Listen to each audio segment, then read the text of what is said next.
So go ahead, if it's and let's start. Okay, are we on? Letitia, are we ready to go? We are recording now. As soon as I hit the live button, we will be good to go. I will give you a count off of 3 as soon as I have. Okay. Thank you. 5, 7, 3, 9,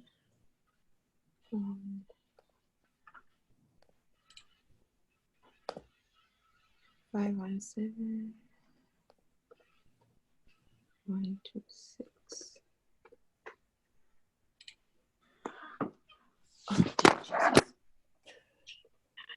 Hey, let's make sure we mute. Yeah, please place yourself on mute if you're not speaking quite yet. I can't see the sister's name who's trying to bring on the other South African folk. And Becca, And Becca? can you mute? There you are, perfect.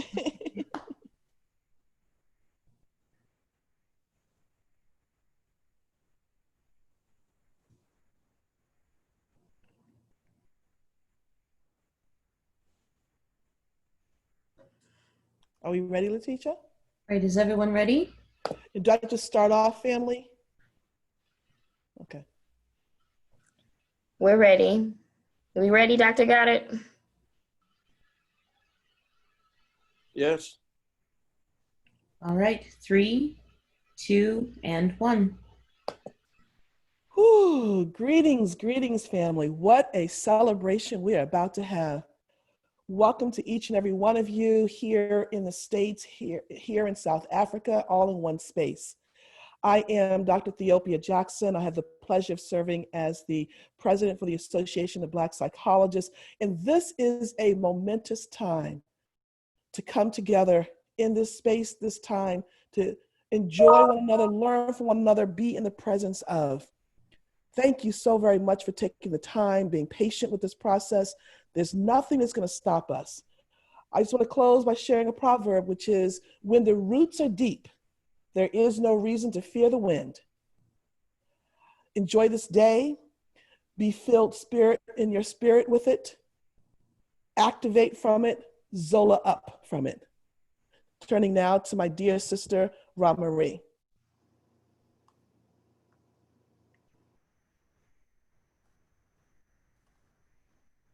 You're muted, Ra Marie. Ra Marie. I'm trying to unmute her. Okay. Hi, my name is Ra Marie Reshke. I'm the international rep for ABSI, and I'm here in the UK. I am truly grateful to be able to be part of this, will be a momentous occasion. I want to give thanks particularly to Dr. Sis Patricia Nunley for putting this together, and appreciate everybody's time and effort in order to maintain this international link between us all. I want us to also be grateful for the technology that has made us be able to cover continents and engage in a process of healing and support that unifies us and lets us really appreciate and understand and experience ourselves as one family. Thank you. So let's enjoy. Let's truly enjoy. Over to you, Dr. Tony Jackson. Thank you, Sister Ra Marie. Pleasure to talk to you, and welcome, welcome, welcome from the Bay Area chapter of the Association of Black Psychologists, the place where it all began for ABSI.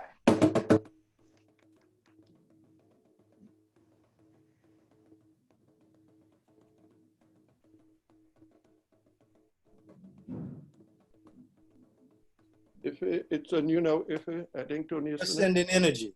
He was playing the music, but we couldn't hear it. What's that? We couldn't hear your drum, Tony. Okay. Blessings and welcome. Enjoy the rest of the program. It will be a great one. Thank you to Dr. Nunley.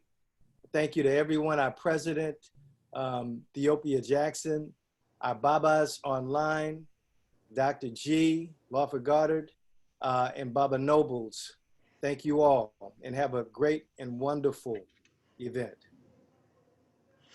Thank you so much, Tony. We're going to open up with a formal libation to give thanks to our ancestors and to bring us together, whether we're online, at home, or wherever we are. And from wherever you're sitting, when you agree with what is being said, just say Ashe. We are with you in community right now. We give thanks to the Creator, to the spirits of the north, south, east, and the west, to the ancestors that have allowed us to thrive and to live and to be present in our right mind today, Ashe. Sure. We give thanks to the ancestors who have paved the way for us to stay connected, the ancestors who remembered our languages, the ancestors who remembered our culture, our songs, who remembered our medicine, who remembered our science. We give thanks to them that they have trusted us to pass this down and to be able to imbue the next generation with life, Ashe. We give thanks that the ancestors who have traversed the Atlantic waters, the Pacific waters, and all the waters of this planet have never forgotten us, Ashe. We give thanks that we have the ability to connect on this day, that we are together, we are one Africa, and we will celebrate our lives on this day as a union, Ashe. We ask that all the ancestors that are present with you, that are present with us, and that are from our deep, deep past, that they join us and give us the remembrance, give us the wisdom, the courage, the life, and the victory that we need to go forward and to succeed at all things that are present in our destiny, Ashe. We ask for the blessings over our ABSI.org, which has had the courage to collect us together, the blessings and the strengths of everyone that is present right now. May it combine to create a divine force and be recognized by all our divine ancestors, so we may be blessed and we may thrive in life now and forever. Ashe, Ashe, Ashe-o.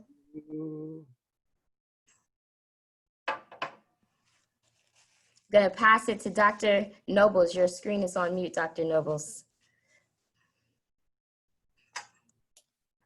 It is being done well. We began by asking our ancestors to come and join us and to oversee what we are doing. And part of that overseeing is also at any special event, any major event, we take a moment to remind ourselves of who we are. And I want to use the KwaZulu Izaga law of being human to do just that. So I will read this law, at least one stanza from the law. And please hear me well. I am a value. I have all the power to be what I want to be. There is glory in being human, in being a self-defining value. My name is man, my name is woman. I formed myself from my mandate.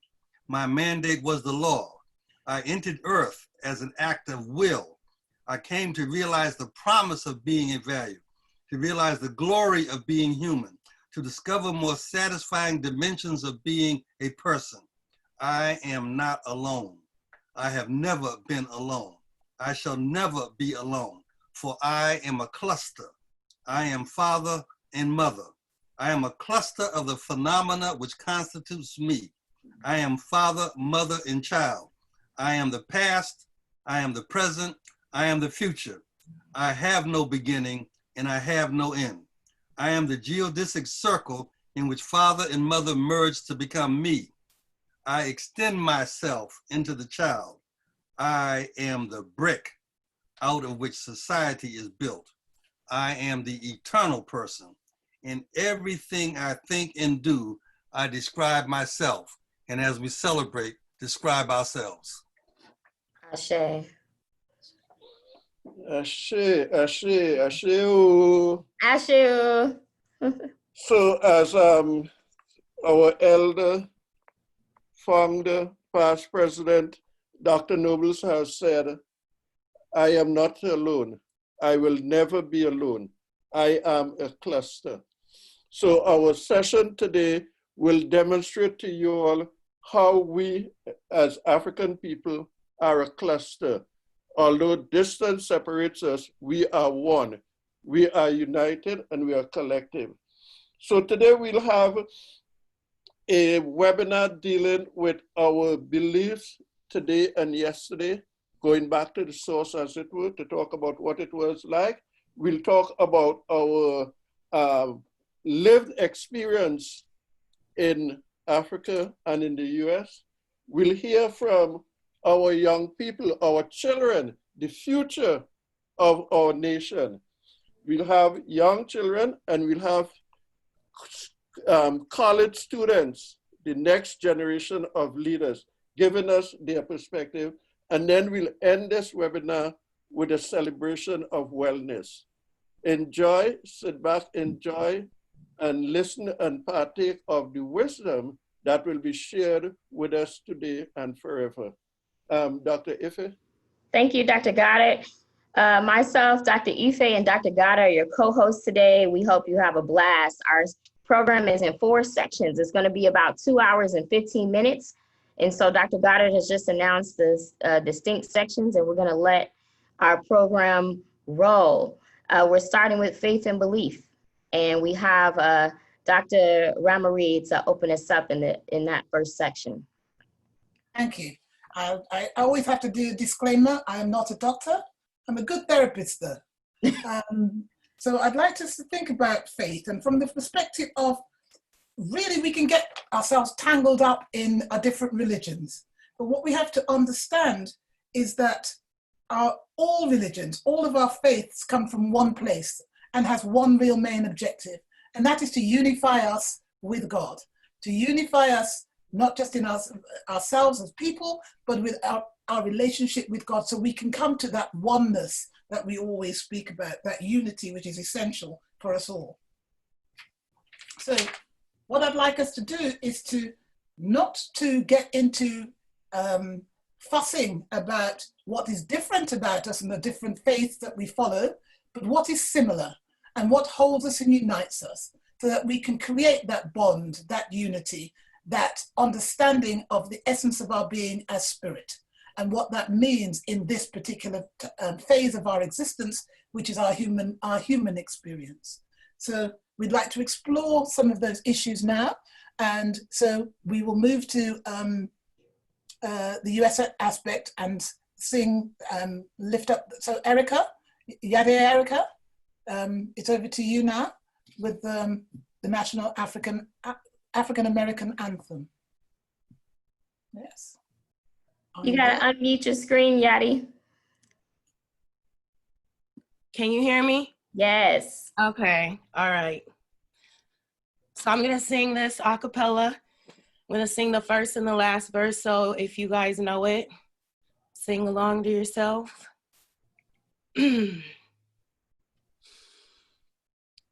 Lift every voice and sing, till earth and heaven ring, ring with the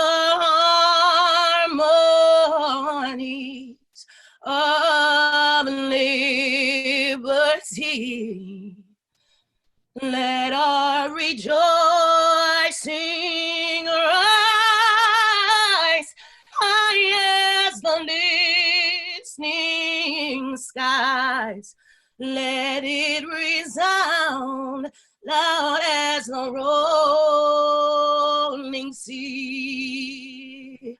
Sing a song full of the faith that the dark past has taught us.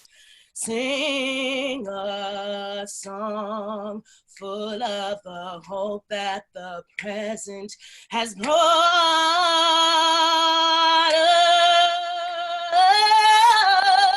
us. Facing the rising sun of a new day begun. Let us march on till victory is won. God of our weariness, God of our silent tears, the who has brought us thus far on the way, thou who has by thy might led us into the light, keep us forever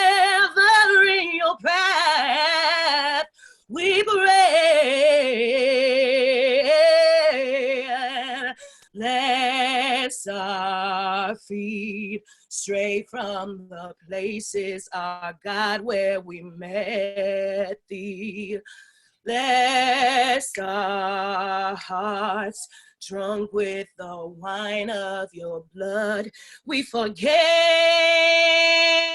thee,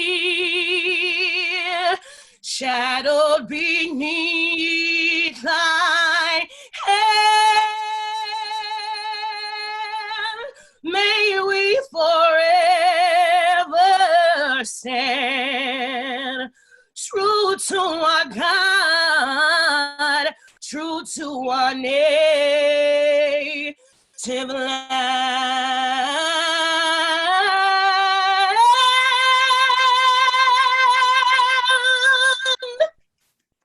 Yeah. Thank y'all. Power to the people, Ashe. Ashe. We have a South African tribute now by our very own Thembeka to bring us all together.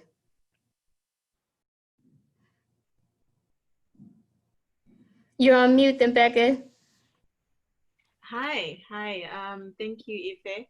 I will now play a video of me singing a song. It is a South African Xhosa song. It is called Umbhedesho.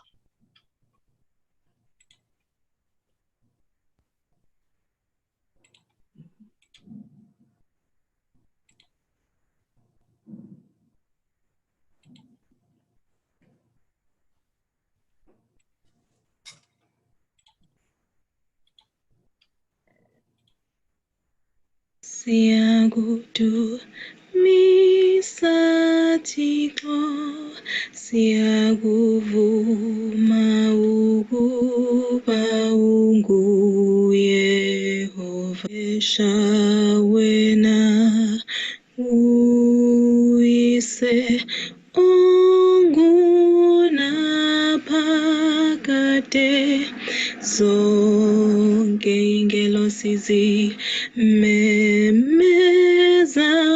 kuwe, kwanezulu nawo onke amandla kulo. Ikerubime neserafime zimana zimemeza kuwe, uyingcwele, uyingcwele, uyingcwele, Yehova Thixo wemikhosi. Izulu lizele kwanomhlaba, ubukhulu nobungcwalisa bakho. Amen, ameni, amen, amen, ameni, amen, ameni, amen, amen, ameni. Nkosi ngithembe wena amandi, ngaze ndidaniswe. Nkosi ndithembe wena amandi, ngaze ndidaniswe.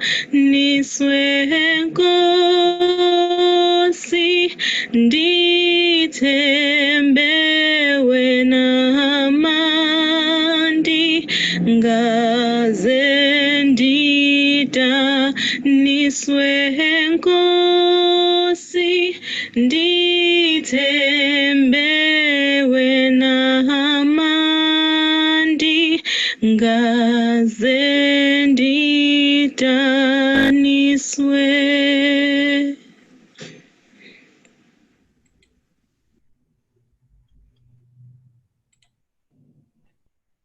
Thank you. So, very good. Next, we'll have our own Dr. Dr. you're up next. Unmute yourself, Dr. There we go. Great rising, everybody. Alafia, Sawubona to our South African family. It is my honor and pleasure to be here this rising. My segment is on sacred darkness, and I want to speak a little bit about what that means to me and what that's been looking like for me. So first off, I just want to really say that I'm honored to be here with all of the African diaspora folks that I see on the video. So much talent, so much energy, so much ashe. And I'm even more blessed to be able to work cross-culturally with the South African family. You know, I'm from DC, most of y'all know, and you know, we grew up watching Serafina, you know, that ran probably every weekend on the TV. And sometimes it would play 3 times in a day. So that was kind of our introduction to, you know, some South African culture. Never would I have dreamed in a million years that I would have been able to travel there and actually go to Soweto, you know. So I just feel really grateful in this moment. So I want to share that. I like to say that I'm a fan of light, you know. I love the sun. I love when it's light outside. I don't like when it's gloomy. I like when it's warm, you know. The sun brings us warmth internally and externally, and it brings us stability. It brings us balance. We're in survival because of the sun. But I want to also say that, you know, sun is associated with these positive emotions like joy and happiness and laughter. When it's hot, everybody's outside, you know. I'm making the plug to say that darkness is just as important as light, you know, and darkness tends to be equated with negativity, you know, just evil things, you know, dark things, and it doesn't necessarily have to be that. Darkness is essential and vital. What does darkness look like to me? Well, grief. I am in a time of grief. I'm in a period of grief. Many people, you know, are. And yes, I'm speaking about the COVID-19, but I'm also speaking about death and grief that's unrelated to that. So March 19th, the first day of spring, my grandmother transitioned, my maternal grandmother. So for me, this was like, who is that? Who you talking about? Who? Very surreal, you know, took the wind out of me. I could only talk to my blood family. I couldn't talk to nobody else, couldn't answer the phone, like didn't want to see people, didn't want to go out. And, you know, the COVID shelter isn't making anything easier either. So in this time of isolation, I used this time of the shelter in place to be in sacred darkness, to be in solitude, to be by myself and see what that feels like, you know. So it has to do with me, you know, meditating, sitting in silence, listening for answers, listening for direction, listening for paths, you know, to take and to choose and seeing what's offered to me. So my grandmother passed on the first day of spring. The next day, one of my sisters in my dance company, her brother was murdered in Berkeley. 29-year-old Black guy, okay? Road rage. I'm talking about like senseless violence, like there was no reason for him to have been murdered. I mean, it's really ridiculous. And then 5 days later, Baphedo Mutwa had transitioned. So for me, it was a 7-day span of 3 deaths back to back to back. And it was very jarring, it is. So yeah, I'm just sharing about a little bit about that, you know. Grief, loss, mourning, death, it's here, you know, and we have to learn how to be with it and sit with it, feel it, but not get swallowed up by it, right? So I wanted to share a couple of take homes that I got from my grandmother, and I got from Baphedo Mutwa when I had the privilege of studying with him and Mama Virginia Mutwa in Kuruman, South Africa, the Northern Cape of South Africa. What I learned from my grandmother, you know, we grew up in Southwest DC. You know, for DC heads, the Southwest with MLK, okay? MLK, Hadley Hospital, Wingate, Leckie, Galveston, Danbury. You know where it is if you from there, okay? It wasn't a whole lot of nature, okay? But my grandmother would grab all the kids, about 20 kids walking down the street with her, and would take us in the woods, you know, like, no, we're gonna go, this is what a honeysuckle is. This is what sugar cane is, you know? So she taught us really young to be in nature.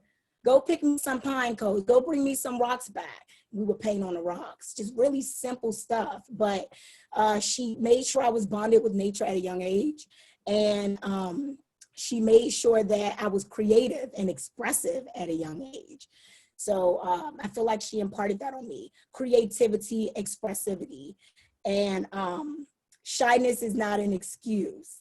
That's the other piece, you know. Don't let your fears and your, you know, mental anguish sort of stifle you. You know, you have to push, you have to move forward regardless of these fears. So that's, oh, the last one I put was gambling.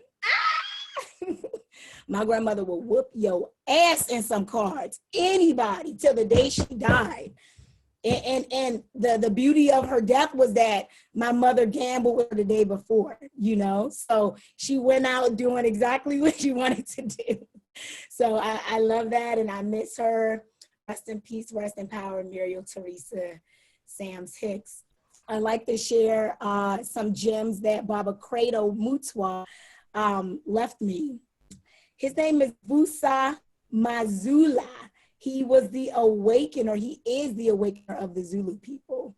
In 2017 with Baba Dr. Wade Nobles and Mama Dr. Vera Nobles and the ABSI Global Initiative Task Force, I had the pleasure of traveling to South Africa to present research on dance is medicine, dance is healing, drum is medicine, movement and music is medicine. So we all were delegates. Madam Sister President Dr. Theopia was there. Her husband, Uncle Richard, was there. Baba Dr. Tony Jackson, the local ABSI president, was there. The big group of us went to travel and study. So we learned about herbs, you know. Baba Credo, very into herbs, very into plants, very into spirits, you know. He would say, I like aloe. That's a nice plant.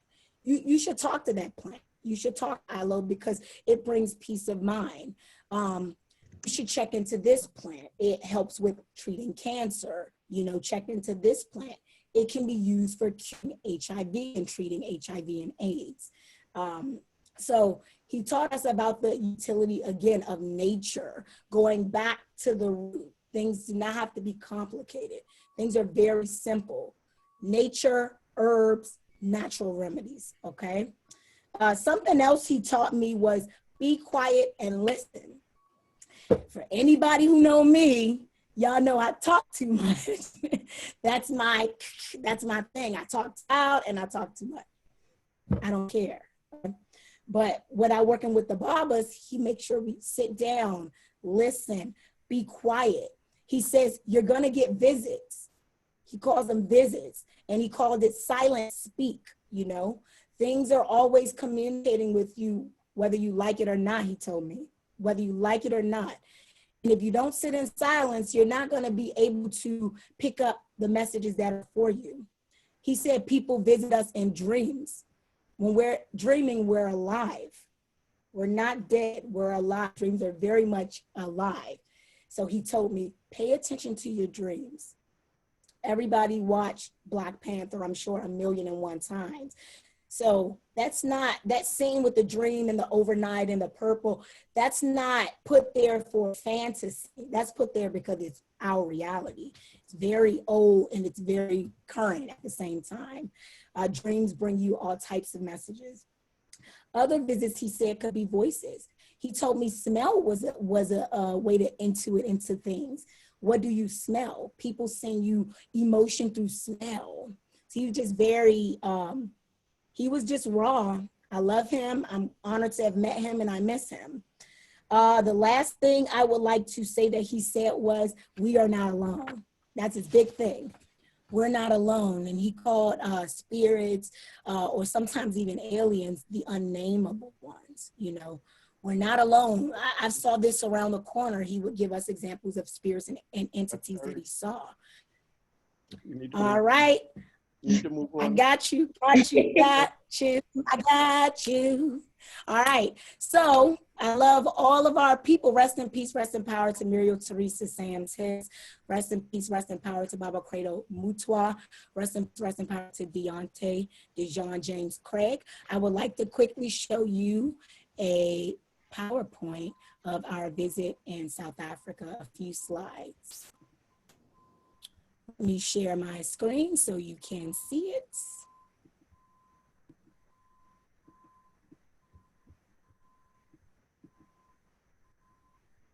Okay. All right, can you see my screen? Yes. Good, okay. Dedication. He was a High Sanusi Sangoma.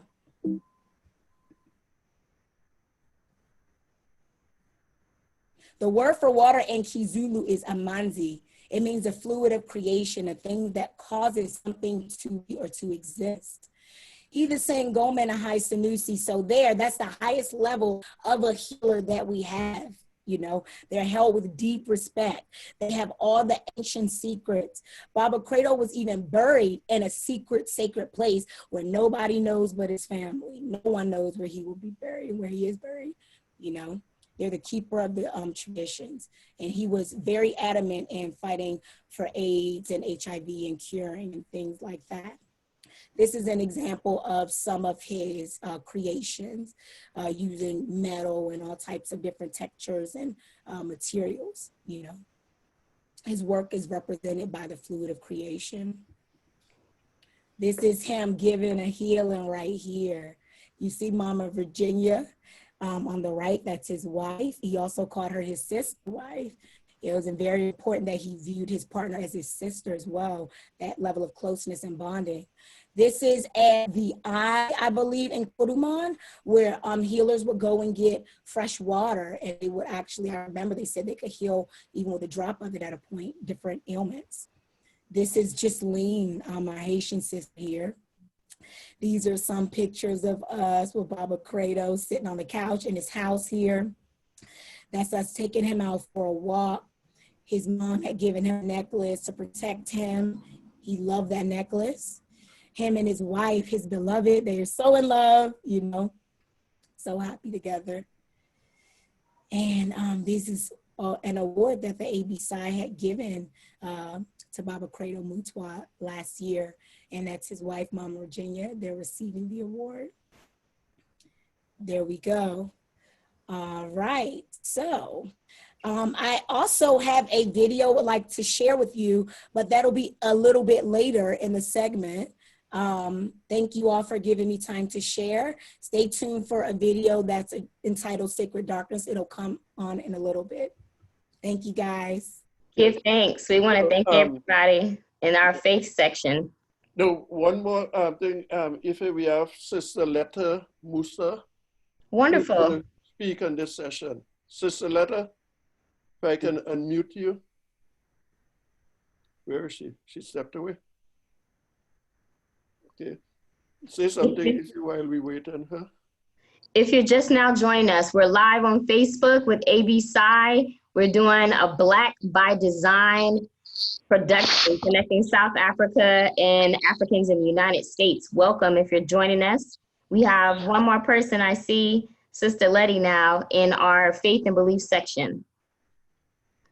And you're up now, Sister Letta. Go ahead. Is it me now? Yes. Okay, thank you. Hello, everyone. It's so good to see you and to be part of this. You know, I love ABSI. And Patricia has asked me to talk about what it means to be an African nun. And so, and I have to do it within 5 minutes. I'll try my best. You know, I joined at the age of 15 to become a nun. I grew up in a family of healers, but the church did not allow the healers to actually be active in the church. So at those days, in my young days, I was happy that the church was not allowing my aunt, my paternal aunt, the youngest of my father's family, to practice as a Sangoma. But I didn't know that this gift of healing is in our DNA. I thought it's something that you can check out and carry on with your life. So, but in terms of the church, I was very much surprised when I joined the nuns. I joined at the age of 15 going to 16. In 1969, I went to the convent. I could not pray to the saints except those in the Bible. And my problem was, if I can't talk to my ancestors because they are not in the Bible, why should I talk to anybody else who also is not in the Bible? The strangest thing was that I joined the Sisters of St. Bridget, and they said she was a legendary person. It was like a myth, such a person never existed. So I also had difficulty to relate to her, especially now because she was struck off the calendar as somebody who's revered.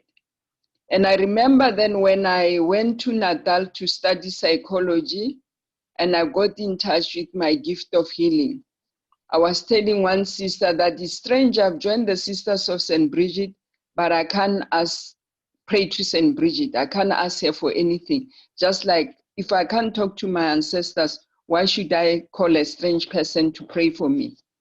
And then when we came back from visiting healers, this sister who was my mentor, who had become my mentor, said to me, I've got your St. Bridget plate. I said, is that woman alive? And I looked at the other one because we had been talking about it, traveling together. And since that time, when I embraced my ancestors, she was one of those people I could embrace. I could now embrace her spirituality. And I went to Ireland in 2018 for the family meeting, international family meeting. And I managed to go and visit her place in Ireland, Kildare. And I met a lady who also spoke, it was like we were sisters. She spoke of St. Bridget as someone who seemed to be the same as I was. I felt very much at home because we're talking about the spirituality, the indigenous spirituality. And that made me also now really revive my being a sister of St. Bridget. So now when I pray, to every prayer I do, I invite my ancestors. Within me, I invite them to join me in prayer. If I'm alone traveling and I want to pray, I start inviting all my ancestors on my mother and father's side and say to them, let us join together and thank God and pray to God, who is the Almighty. So that's what I do. I've been able to integrate my Africanism, my gift of healing as an African, with the Christian belief. But I believe more in the spirituality part, not the religion part. With the religion part, I keep on fighting with people who are, according to me, fundamentalist or want me to be Western. And I ask the question, why can't I be an African Catholic? Like we say Roman Catholic, why can't I be an African Catholic? I think I'll go as far as that. I don't want to take a lot of time. Thank you very much for this opportunity. Very good. On that trend, then we'll have Pastor Demetrius Edwards to say a few words about liberation theology. Pastor Edwards. Good morning, everyone. It's so great to see beautiful Black faces from all over the globe, and so just honored to be here. I want to get directly to this specific point about liberation theology. I'm of the belief that any theology that is not based in the freedom of people is a theology that is one that needs to be thrown away. I believe in our experience here in America that there is a definite necessity for our people to look at using our lens of Christianity as one that frees people and that does not tie us to unnecessary bondage. I am a firm believer in the Exodus 3 mindset, that I believe that there are oppressors in our world. I believe that there are some who benefit from the pain and the suffering of others. And I believe that God sees it and he calls us into having a mindset that wants to see our people free. And so I am of the belief that Black liberation theology is based not only out of a necessity, but it is given to us to give us a framework so that we can see the total liberation and deliverance of our people from any oppressive system. You can look at this from any portion of our society, whether it's we're dealing with the police state, whether we're even dealing with a trash theology that demonizes and dehumanizes Black and brown people. Our sister just spoke about why is it that people are so hell-bent on making us separate ourselves from our language, from our cultural practices, from our internal soul beliefs, and we can't allow ourselves to be seen as close to God or seen as holy because of our cultural practices. And so for us to be able to practice a healthy liberation theology, it means that we cannot continue the practice of demonizing things that we don't understand. It allows us to be invited into a moment to analyze how are we practicing? What is the praxis of our actual belief? If we can see ourselves as ones who are partnered with God in the liberation of our people, it should cause us to come to the scriptures in a different way. It should cause us to come and not want to be an oppressor, but it should call us to be ones who are liberators. And so we're going to have an opportunity to liberate our people. We have to be liberated in multiple areas of life. We have to liberate our people financially. We have to liberate our people emotionally. We have to liberate our people even spiritually.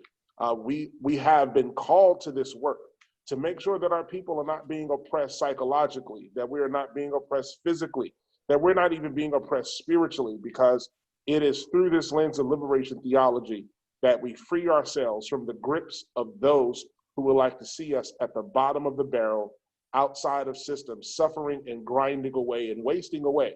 And I believe that the Spirit of God leads us to preach freedom to those who are captive, to open up the eyes of the blind, to be able to build up waste places. It is through this lens of liberation theology that we make our people, the places where we occupy, and the spaces that we are together, we make those places that are healthy, that are vibrant, and that are useful for us to be able to be built up and become a people who are not only respected, but we have an opportunity to create the kind of health and wellness amongst ourselves that allows us to see ourselves through the lens of God, being able to lift one another up, while at the same time being able to respect and honor people regardless of race, religion, belief, or nation. Thank you, Pastor Edwards.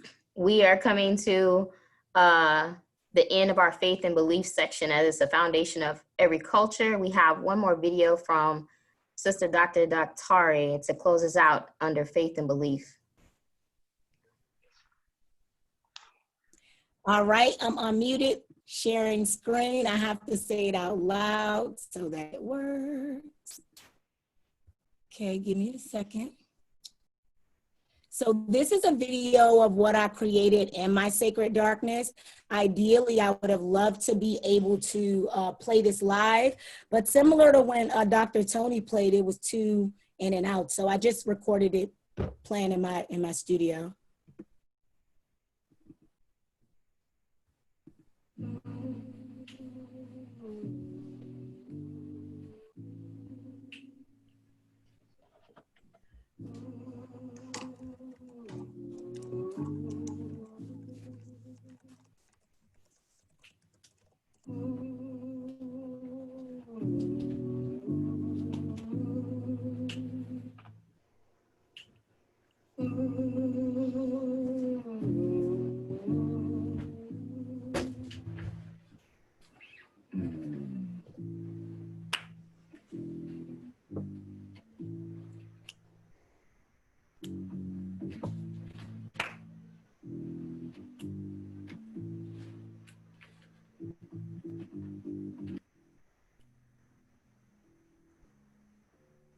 We lost the volume.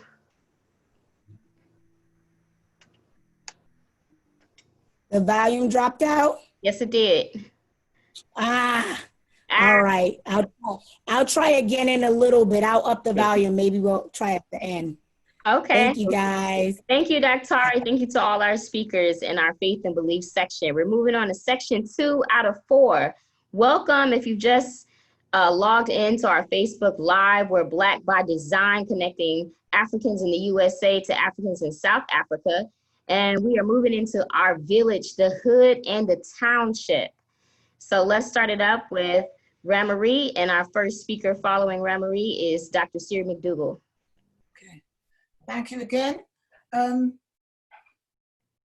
want us to actually acknowledge that how much family we are, and to look at the fact of this large village that we're all part of, and that it doesn't matter if we call it the hood or we call it the township. It's the place where we reside, where we are, and where we are is what we define it by.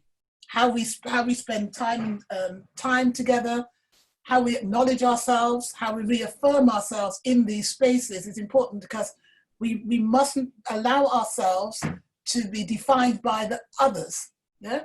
A ghetto is only a ghetto if we make it so. Otherwise, it's our temple or it's our place. Wherever we are is the place to be, and we make it as it should be, to reflect ourselves and to reflect our spirit and our godliness. So I want us to celebrate today, to celebrate and to enjoy what we're going to be offered today, an acknowledgement of the different places that we are, the different experiences, and the different ways that we express ourselves across the different continents. So let's enjoy. Thank you. Dr. McDougall.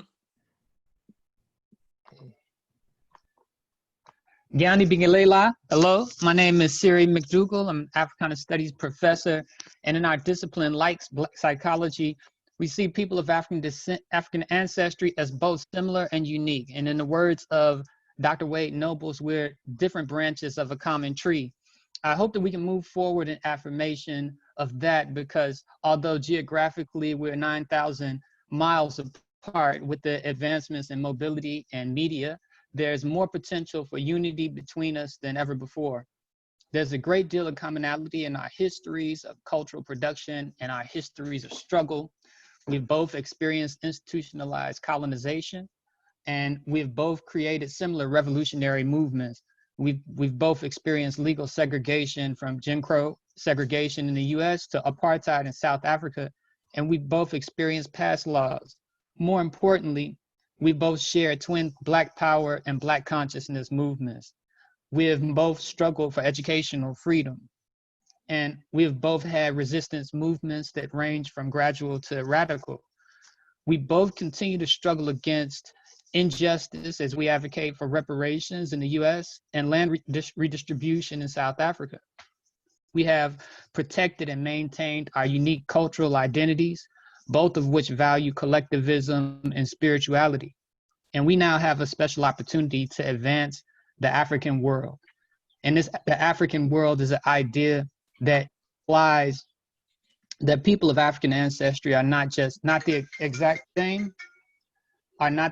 same, that they've developed unique and creative cultural characteristics in diverse places located throughout the world. But we do believe that people of African ancestry are like Noble's different branches of a tree, that people of African ancestry do indeed differ, but maintain common cultural characteristics and cultural underpinnings. And it's important that we see one another, that we see African people as extensions of Africa, not just geographically and genetically, but more importantly, culturally and socially, that we see ourselves as active agents in shaping and carving out our unique cultural space wherever we're located in the world. And why these things are so important is because they allow us to see the rich connections between African people, as well as the unique differences and distinctions between us across time and space. We have unique and similar food cooking traditions, from cornbread to ujeke.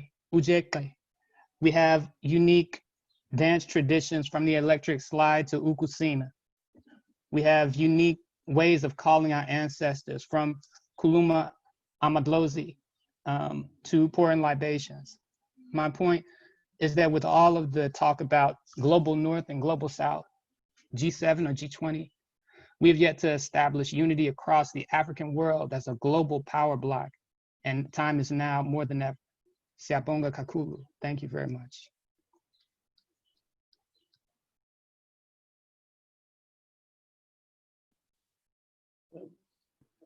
Patricia, you're next. Dr. Nunley. Okay, good morning, everyone. Sawubona. I am going to read because everybody who knows me know that I go on and on and on, and I don't want them to cut me off. So I'm gonna read. So my name is Dr. Patricia Nunley. I am the Community Outreach Coordinator for the Bay Area Association of Black Psychologists. I'm also the Western Region Rep for the National Association of Black Psychologists. In the USA, many people live in a geographical space affectionately called the hood. We're born in the hood, we grow up in the hood, get educated in the hood, both in and outside of the classroom. We find love in the hood, we have children in the hood. And even if we leave the hood, for many of us, the hood remains in us, a badge of honor for many, a source of shame for others. The hood makes us, shapes us, and sometimes it divides us. And at other times, it protects us. It is our home. It is where we live, and it is where we die. South Africa also has this type of geographical space. It is called the Black Townships. As a frequent visitor of South Africa, I have visited and enjoyed the beauty of Blackness that exists there. Khayelitsha, Bulawayo, Jeppe Town, Hammanskraal, Mamelodi East, and Mamelodi West. These are some of the Black townships I've frequented, and of course, the world famous Soweto is on the list. Now there's another one that's really my favorite. It's Kwakwa, but I can't click and say it right. So my sisters from Kwakwa, they'll say it right for you. So let me go back here. So the first time I worshiped in South Africa was in Diepkloof, a church in Soweto. It was there I heard the pastor deliver a sermon in 3 different languages. Never a shy person, I joined in with the mothers who praised God by dancing in a circle. I remember crying the first time I talked to the children of Soweto because I realized they represented the great-grandchildren of Stephen Biko and the grandchildren of Hector Peterson. Like the hood I live in, Oakland, California, Soweto has a lot of Black history. Regina Mundi, the place where the Truth and Reconciliation Tribunal was held. It also has the street where 2 Nobel Peace Prize winners, Nelson Mandela and Bishop Desmond Tutu, grew up, and the Stephen Biko Hospital. Recently, I returned to an area near the local water towers where visitors now bungee jump, and asked about a settlement that was there during a prior visit. A local person pointed to an area nearby and said, the people who were there in the crudely made shelters before now lived in housing built by the government. Unlike our hood, Soweto is not just the home of individuals who we categorize as low income. In this large land space, you find all different classes of people, colleges, restaurants, and even a calabash-shaped soccer stadium. Now, the last time I was there, Mama Winnie, she had transitioned. So when we were parked in the parking lot near the Hector Peterson Museum in West Orlando, the EFF showed up because they were getting ready to do a caravan to honor Mama Winnie. While Soweto is a nice place, I will forever have fond memories of partying in Mamelodi, yeah, and getting my locks out for the first time in the motherland. Thank you. Thank you so much, Dr. Patricia Nunley. We have someone else representing the USA. Carol Johnson. Greetings, family. My name is Carol Johnson Williams, and I am located in Oakland, California. I grew up in New York City, and I want to, first of all, honor my ancestors, my parents who just recently transitioned, Roy and Melrose Johnson. And I am grateful to all the ancestors, to all of those who have poured into me, my teachers, my Jengas, my mentors who have supported me along the way. And today I want to shout out to Baba, Dr. Robert Lee Williams, elder and founder of AB Psi, and also Baba Ishmael Tete just outside of Accra, Ghana. I will be referencing some of what they have taught me as well today to share. And I'll be speaking about, been asked to just speak to the children who are school-aged, elementary school, middle school, and on, so that, many of us are homeschooling and find ourselves in that in that realm, that new norm, and creating some opportunities for us to, it's actually an opportunity for us to be able to revisit some of our scripts, that which we want to teach our children, ways in which we can support and inoculate our children even from other entities of belief about who we are, so that our children know who they are as they go forth, and as we create a new normal, because we know that things will not be the same, and hopefully even our school systems and so forth will be transformed in this process of reflection and as we are together.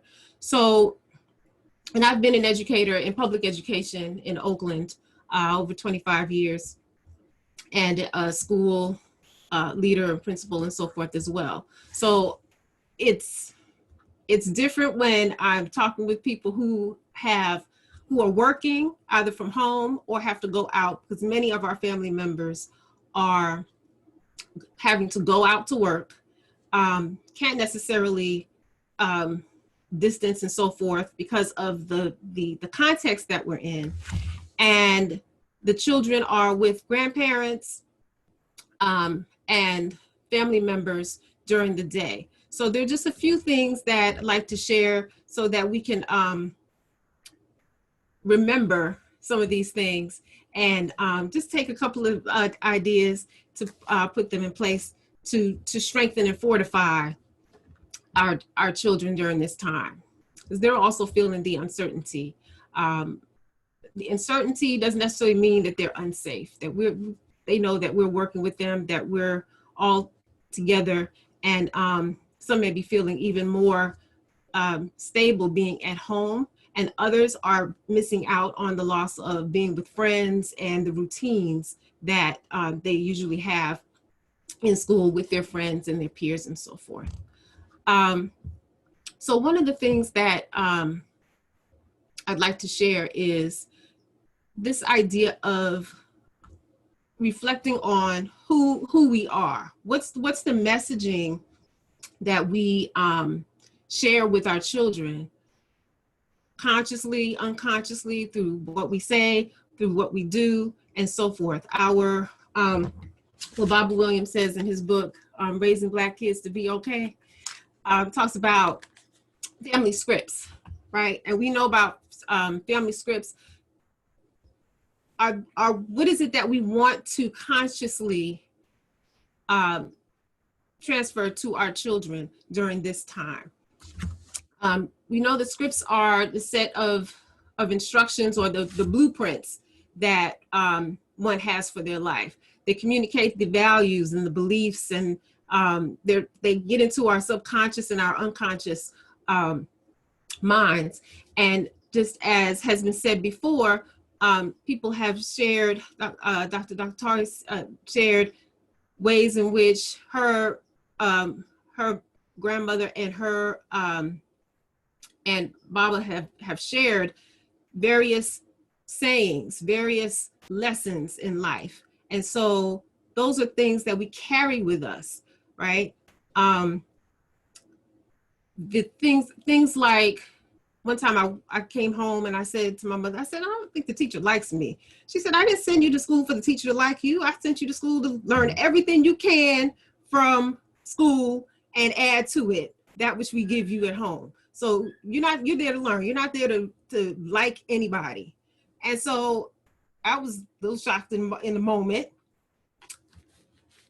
but it taught me to not depend on what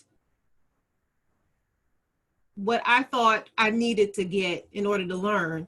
I could learn what I needed to learn for my own empowerment and leave the rest if necessary. And so, and it didn't stop me from building relationships with others. So as we establish those scripts, take a moment to just think about, what types of scripts did you grow up with? Some people will say, well, you don't think fat meat is greasy. So those types of things are those sayings that people say offhand, or even, we've never been good at math. So that's a family script.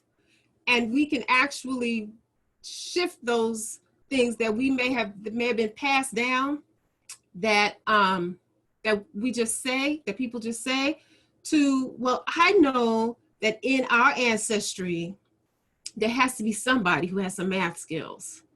There's math genius in our DNA. And so I'm calling that forth right now as I'm trying to work through this math. Even though the world, the systems and so forth may say that you're not good at math, I know that it's somewhere in there. So I'm calling forth that ancestor, that genius, to come forth and get this done with us, right? We are not alone. And so also looking at what types of scripts are coming from outside of the home, through media, through school, through church or spiritual venues and so forth, friends, being aware that we don't have to accept all of the scripts and we can select the scripts as well. So what are some of the family scripts that we're choosing to develop during this time? One of my close friends, a sister, was sharing with me that she was trying to make school at home, homeschooling, like school that her child usually experiences.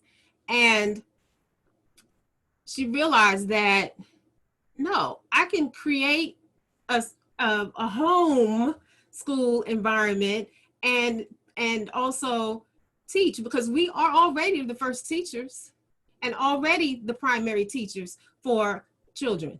You know your children better than anybody. And so this is an opportunity to really get to know them even more deeply. So as we establish rituals and routines,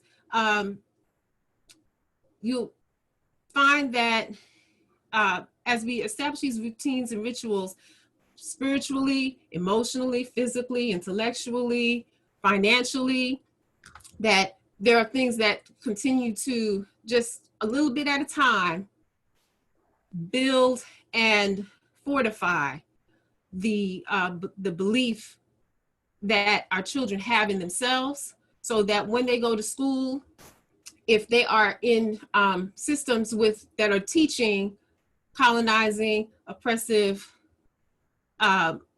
contexts, then they already have been fortified and continue to be fortified by this time together in family.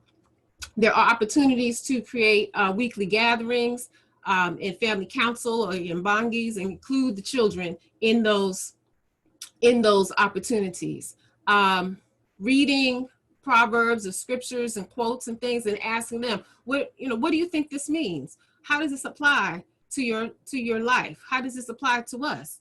Having a family pledge or vision statement, including them in household tasks and beautifying the space and so forth. Just things that with what you have already at hand, don't need to go out and buy anything. Finally, I want to share an activity where children can, and this is at any age, develop vocabulary, develop consciousness, and continue to grow academically as well. It's the conscious ABCs of I am.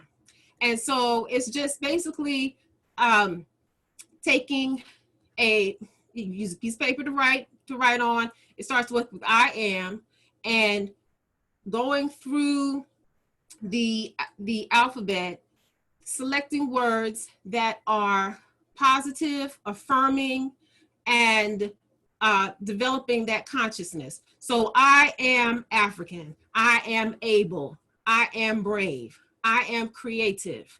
And taking it further, deeper into consciousness is an example of when I was able or when I was determined, right? Is when and let them tell you an example of when that was. So then it's not just, oh, I'm telling you that you are brave, you are determined, you are capable. You're telling me how you recognize it. So then when they hear the compliment, it truly resonates, because they know now that yes, I am able. And it could be as simple as when I tied my shoelaces by myself. But that lets them know that they are able. So then when something is difficult, they can go back to, oh, something was difficult for me before, and I was able to problem solve that and get through it then, and I can do it now. And that works for any time in our lives. So I appreciate you, and thank you so much for the time. Thank you, Carol, for keeping it live for us, giving us techniques for our children in the hoods and the townships. We have our South African sister, Zethu, now. Are you ready to give us a word? Yes, I'm ready. Siyanibonani kunjani? I'm fine. So I decided to, can you hear me? Yes. Okay, so I decided to talk about listening because I felt it is important to really think about what it means to be silent at this time when we are called to do social distancing.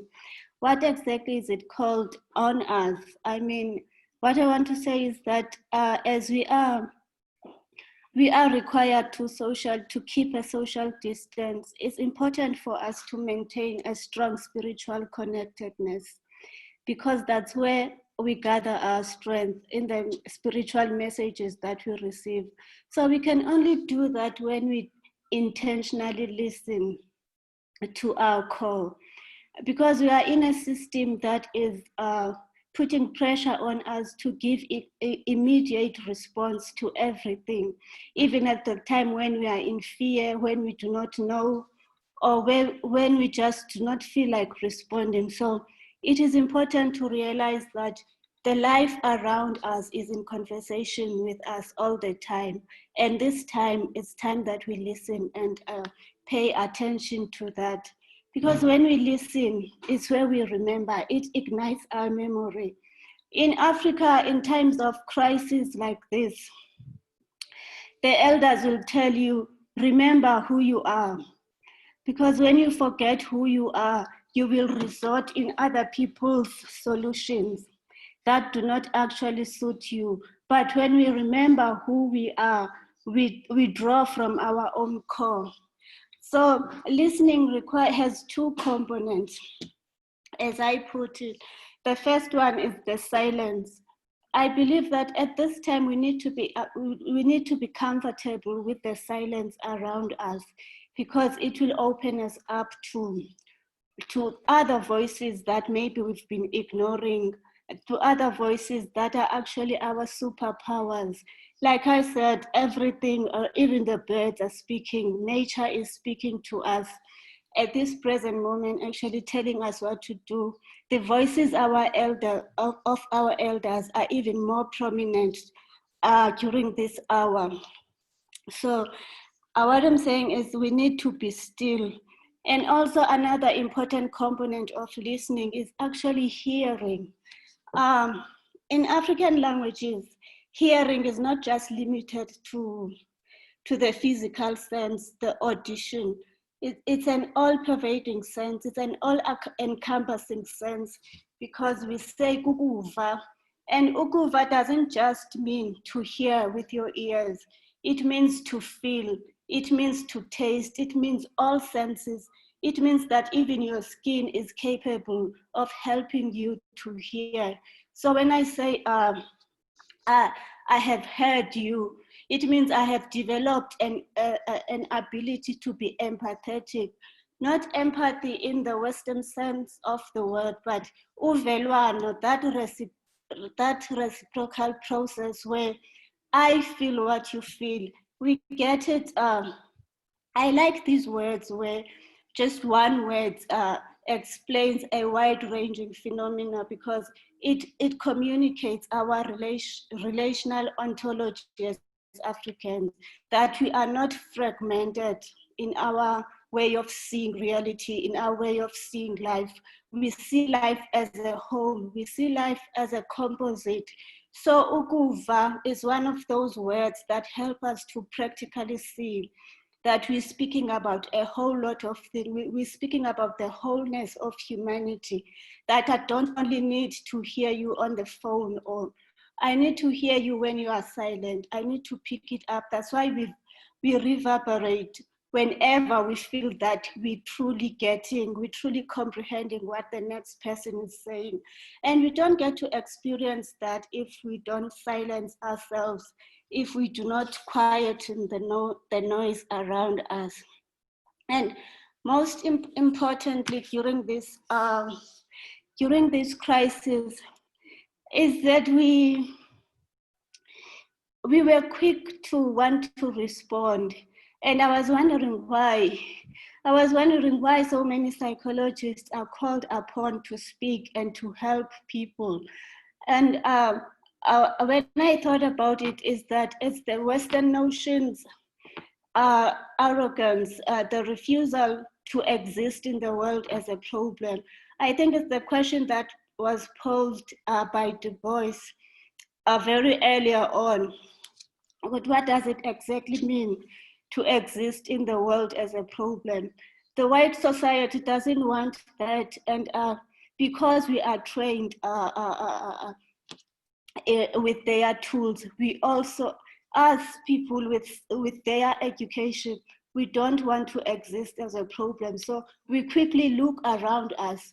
And what we need to guard against is that we end up dehumanizing our own communities, our own people, in the manner in which we respond, because those are we apply dehumanizing tactics. So hence I'm calling for silence, listening, and hearing, so that we find better tools, better responses when we are faced with crisis. And lastly, what I wanted to speak about is that what do we learn from this? What will the next generation say we did? What will they learn, let's say in the next 100 years, when another crisis come about? I would say we need to keep a living archive of what we have done. We need to remember. The important lesson for me was that we remembered who we are. We remembered what we do not have in our gardens, what we need to have, what our elders have been telling us it's important to keep in our gardens. We need to remember those things that we carry forward. It was a moment for us, the Black community, to remember who we are. And also we remembered our language. A Black person, no matter where they are in the world, have these same struggles, those moments in our lives where we said, no, when I say I hear you, I'm not really saying what the English language is saying. Like we hear in the African American language. I asked Sis Patricia whether Ebonics is appropriate. She didn't respond. So we learned from Ebonics that when they say, "Are you feeling me?" Like we say it in Xhosa, that we are visisisa, because we feel that the English language does not appropriately communicate our core, our inner voices. So that's why it's important that when it's quiet like this, we spend time with ourselves, we listen.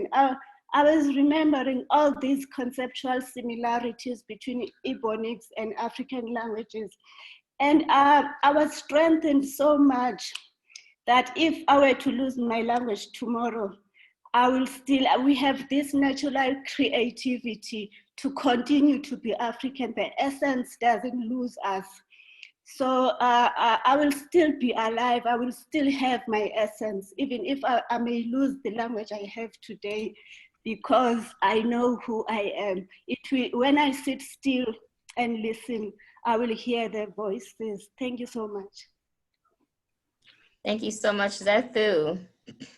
We're halfway through our program. If you're joining us, we are live with ABSI, Black by Design, connecting South Africa and Africans in the diaspora. We've had a wonderful segment on faith and belief, and then the hood and the township. This next section, I don't even know if you're ready. The gift of our children, they've been fighting to be the most lit section of the program. So we want to give it up for them. And we're moving into this segment now, the gift of our children. And then we have one more segment to follow that. So Patricia, do you want to open us up with the children speak before the youth?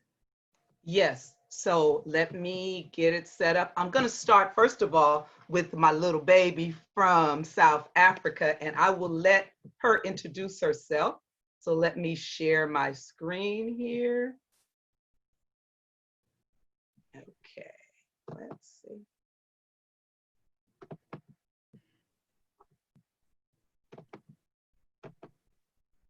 Thank you for your patience. Are we seeing it? Yes? Yes. Yes. Okay, great. All right, I'm gonna play. State your name and where you from. Hello everyone, my name is Lisa Mamalibadzi and I'm from South Africa in a province called Free State in a place called QwaQwa. So can you tell us what are your plans or what have plans you have made during this lockdown as kids, as a school kid? Well, I have made something like a timetable for myself. In the morning, we wake up and go to a ground and do some exercises or jog with my cousins. And after doing some exercises, we come home. Then I help my grandmother or my mother with some home chores. We clean the house. Yeah. So tell me, since you're not going to school, what are you doing to find yourself moving forward with schoolwork? Well, and I'm from a village, so I have made a plan that I should read my books and do some school works. And if I'm not understanding something, I just go to my mom or my uncle just to ask for help. And I love helping people with maths because many people just don't understand maths. So I love helping them. We make a group of 3 because we can't be more than 3, and we do some maths. Yeah. So like after you do those, do you watch movies? No, do you like after you do some reading, you also watch news? Yeah, I also watch news with my family, and we love having fun. We love playing games, and we love watching movies, and we also love singing. Yes. So. Have you watched the news lately about Corona? Yes, we always watch movies, daily news. Yes. So you are aware it's killing people? Yeah, I'm aware that it's killing many people. Tell us about the mask that your mother made for you. Well, the mask that my mother made for me is so, it's very important because I know when I'm going out, I just wear a mask and wear some gloves so that this coronavirus cannot infect me and end up sick. So this corona has brought you together as a family. Yes. Because you guys are spending time together as a family. And we're spending time, like most of the times we are all together having fun. Yes. Thank you so much. Thank you so much, Mom Lebati. Thank you.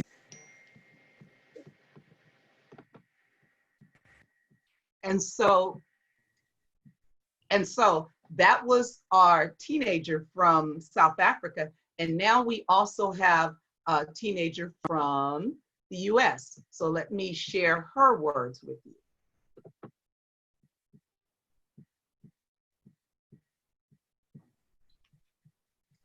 Sorry for the delay here.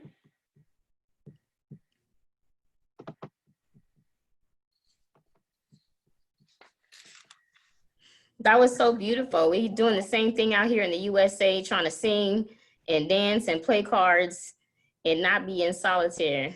So we appreciate that video connecting us across the water. So are you able to see my screen again? Not yet. Not yet. Okay, so let's see what I am doing wrong. Share screen. I'm so sorry. Let's see. There we go. Here's the next one. Again, I apologize for the delay. And here we go. Yeah. Hi, tell us who you are and where you live. Hi, my name is Oni Gilliam and I live in Houston, Texas. Can you tell us what you're doing to be well during this worldwide coronavirus pandemic? During this pandemic, I've been working out and doing my math work.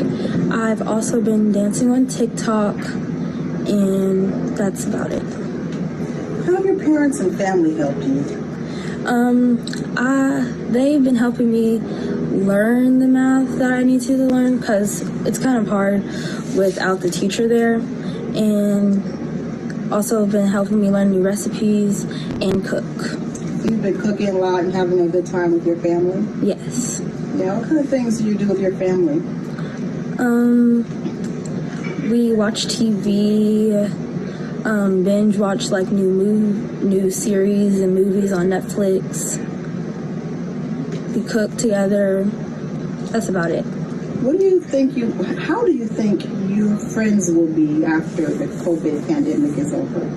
Well, I hope they'll be safe and healthy and like more caring towards each other, just because like we haven't seen each other in a while. How have you been able to relate to your friends during this time? We're all bored, so like we'll FaceTime each other and then talk about like what we did that day. And yeah, that's about it. Sure. How do you think COVID-19 has changed the world?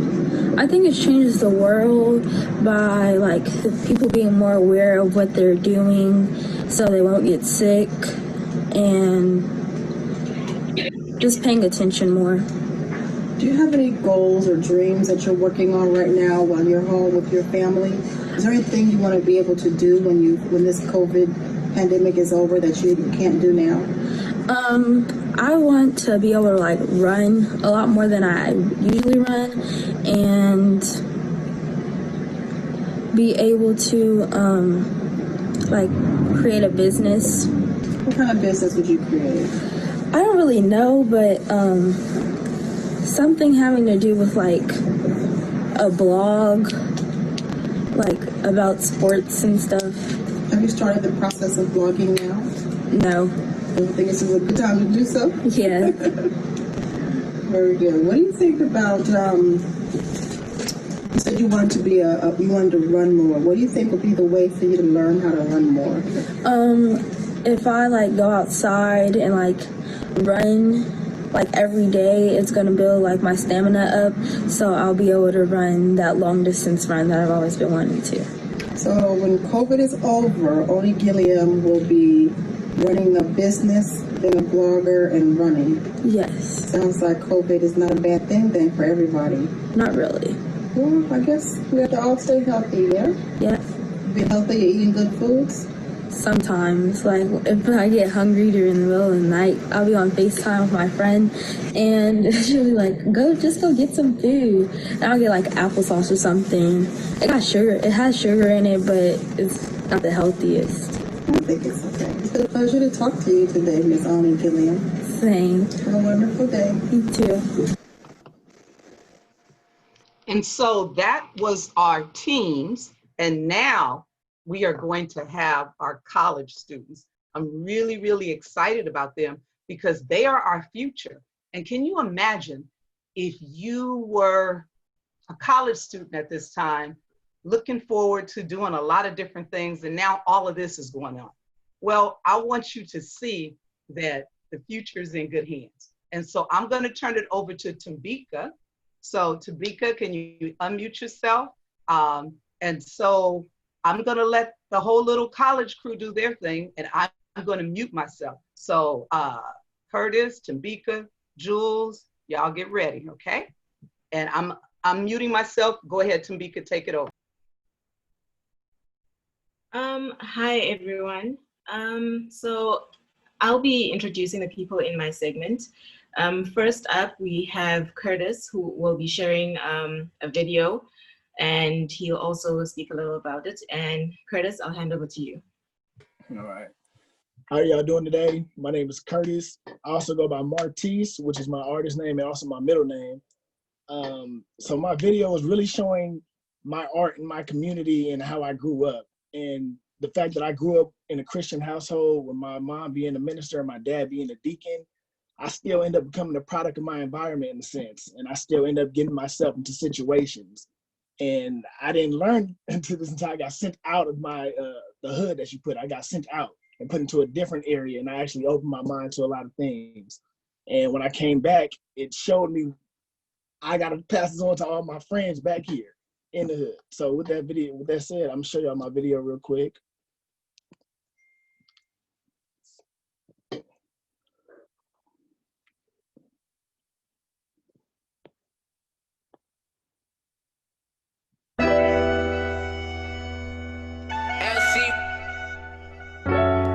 Entertainment, that's 100 points.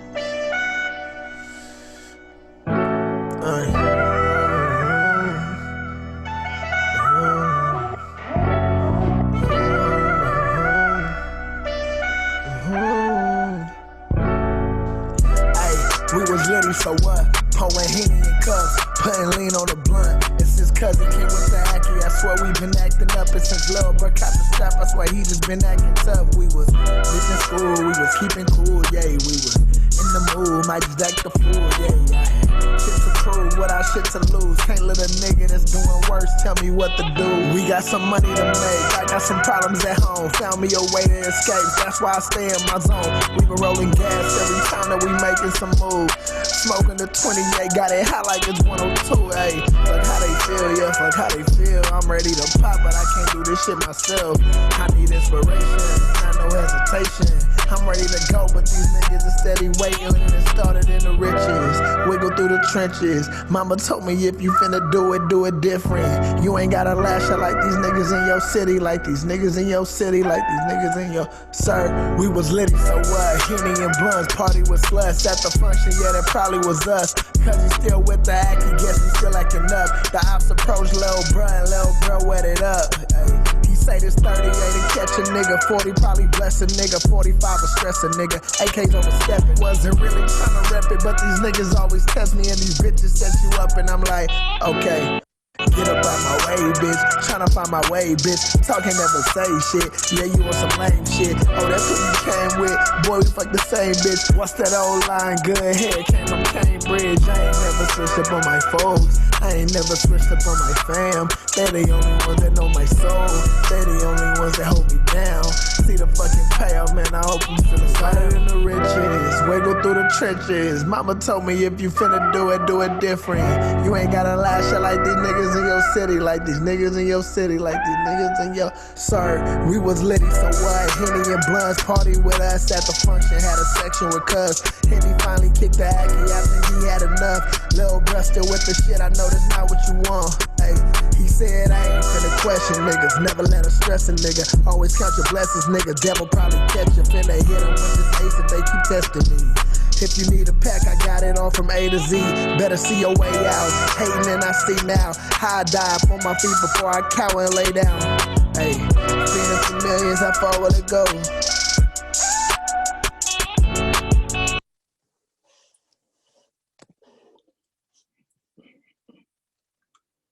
Okay, so that was my video, and those are clips from 4 different movies. I really do feel show you how it was growing up in the Bay Area as an adolescent. For me, it was between the ages of 10 and 19 that I did a lot of stuff out here, and then I got sent away to Texas, you know, to go to school. And when I came back out here, I actually had to pass on what I've learned to all of my friends back out here in the hood, and I still do to this day. So thank y'all for letting me show that, and appreciate y'all for having me. Thank you, Dr. Nunley.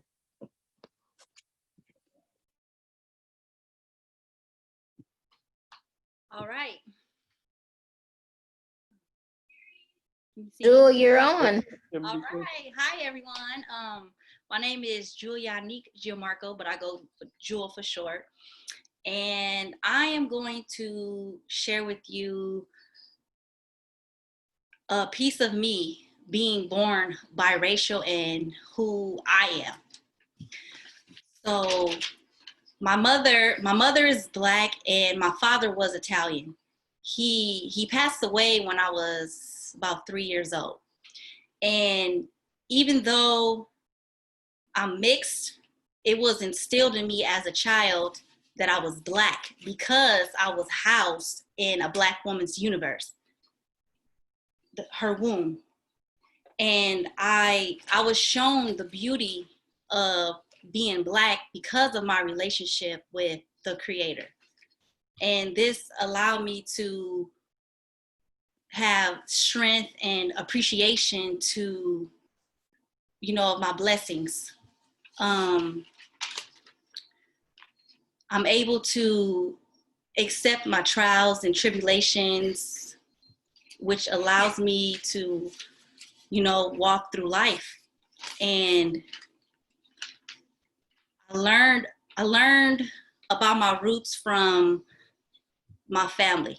So my mother, my grandmother, my family members, spiritual ceremonies like, you know, giving homage to our ancestors. And, you know, my elders, they also insisted that my cousins and I watch documentaries and movies such as like Roots, Shaka Zulu, Amistad, Serafina, just so we can see what went on in our past lives and our history, so we can know our history and be aware of what happened. And, you know, and even though my father passed away when I was a child, you know, I was still blessed to have my Italian side in my life because I was able to, you know, I was able to spend time with my grandparents and my father's side of the family, you know, and I'm also fortunate that I still have both sides of my family because, you know, we're all united. We're all together. And also growing up, you know, we prayed, we worshiped on the Sabbath day because, you know, I was taught to remember the Sabbath day and keep it holy. And, you know, I'm very grateful of the knowledge that I was given because it helped me have a confidence in myself that I carry within myself that I am aware of. And, you know, it helped me be able to interact with different cultures and backgrounds of people and go about certain situations, you know, that may come across my path. And yeah, I just want to say thank you for this opportunity to share with you about me being born biracial, and yeah, thank you. Thank you, Jewel. If you're joining us live, we're on our youth section. We're celebrating their experiences, their commentary, and all the things they have to share with us about their celebrations of life. If you are on Facebook right now, send us your post. Let us know what you're thinking, how you're feeling. We're halfway through our event, and we will shout you out. We give thanks for everyone who's been present with us the whole time. We have some more youth speak from our South African representatives, and we're going to move forward. Do we have you on Baker right now? Hey, what's good?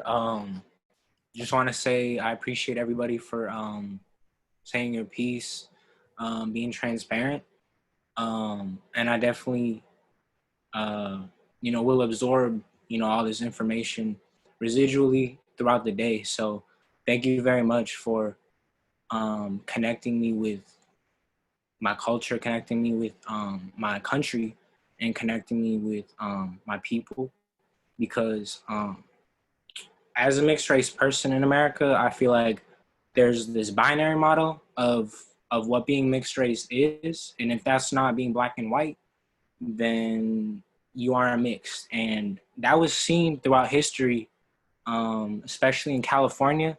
There's a lot of people who, didn't show up on the census form as black, and had the opportunity to speak up for their people, had the privilege to speak up for their people and not say, suffer the same types of consequences. So I always try and make sure I use these opportunities, that I use these privileges, that I use these times of distress to remind y'all of who we are, because I really wouldn't be here without Dr. Nunley and without the past efforts of our people, preserving our culture and reconnecting those who have fallen off the boat, because the internalized racism that I felt within my family, having a multicultural upbringing, they really demonstrated like the components of apartheid in my household. So it was nothing that I could shy away from. And their attempts, the apartheid regime's attempts to blockade Black people from, Black kinship, from Black family, it backfired for sure, because I'm closer to my Black family now, to my Black languages. I speak more Zulu than I do speak Hindi or anything like that, or Arabic, because I was raised Islamically. So, and all the confusion and all the anger and all of the, hatred that I was experiencing growing up, I misdirected a lot of that. And I thought that for some reason, this was all my mom's fault, or this was all my dad's fault. But to be honest, it's the systems that produced these entrenched levels of internalized racism and self-hatred. It's those systems that produce those qualities that are to blame. And that's just a little bit about what this video is going to be about. Let's see.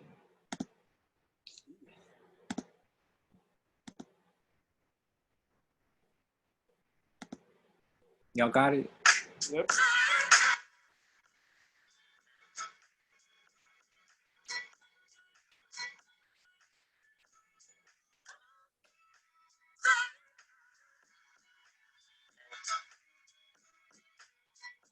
As a South African in America, where I am, I feel lost.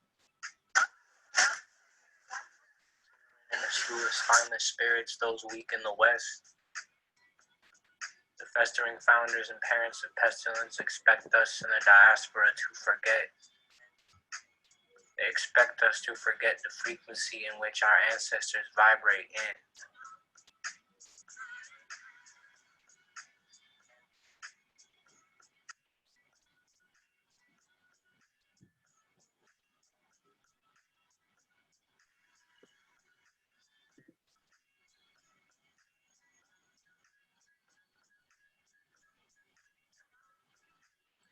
My Young Lions.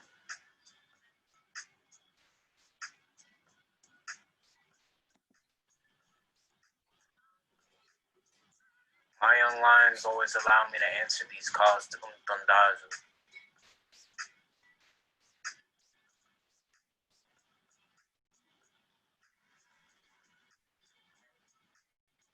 Dismantling systems of oppression with student protests, leading strikes, boycotts, and uprisings.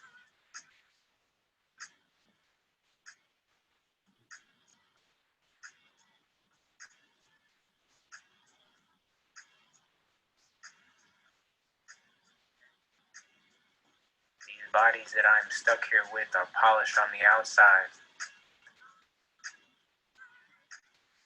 but on the inside, they are broken, they are bloody, and they are bruised.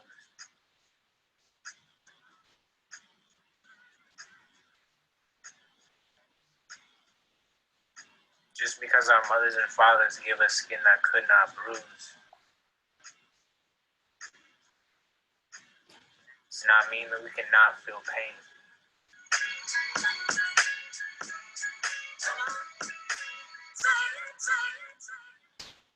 And just because our mothers gave us skin that could not burn in the sun does not mean we have to be shackled in the shade. You know, I blamed my mother all those years. Oh, how a little one would misbehave.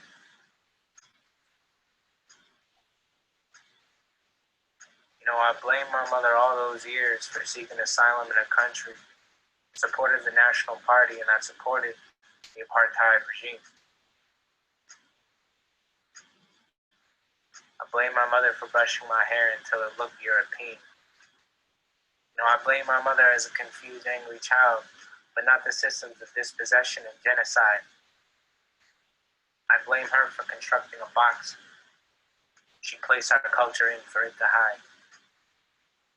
Little did I know the preservation of our people allowed for my soul to survive. It is what has always allowed us to survive. Crafting corrosion and creating culture, forging foundations. Matter is just that. Dancers of deep interstellar constellation.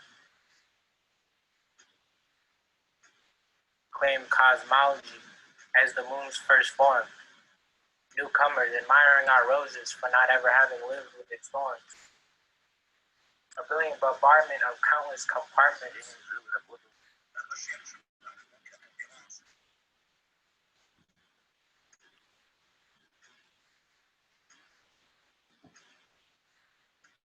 Endless entities. Confidence and opaque uncertainties. All of which descending from historical opulence, sealed with molten magma. We are the residual ruptures in the spirit of soul, flowing freely into sedimentary rock. Later birthing bushes, basins, our creeks, and crustaceans, leading up to our precise placement as the original authors of this eternal arrangement.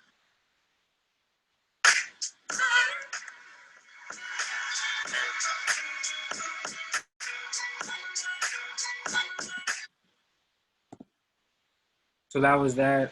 Again, I just want to extend my gratitude and my appreciation to each and every one of you.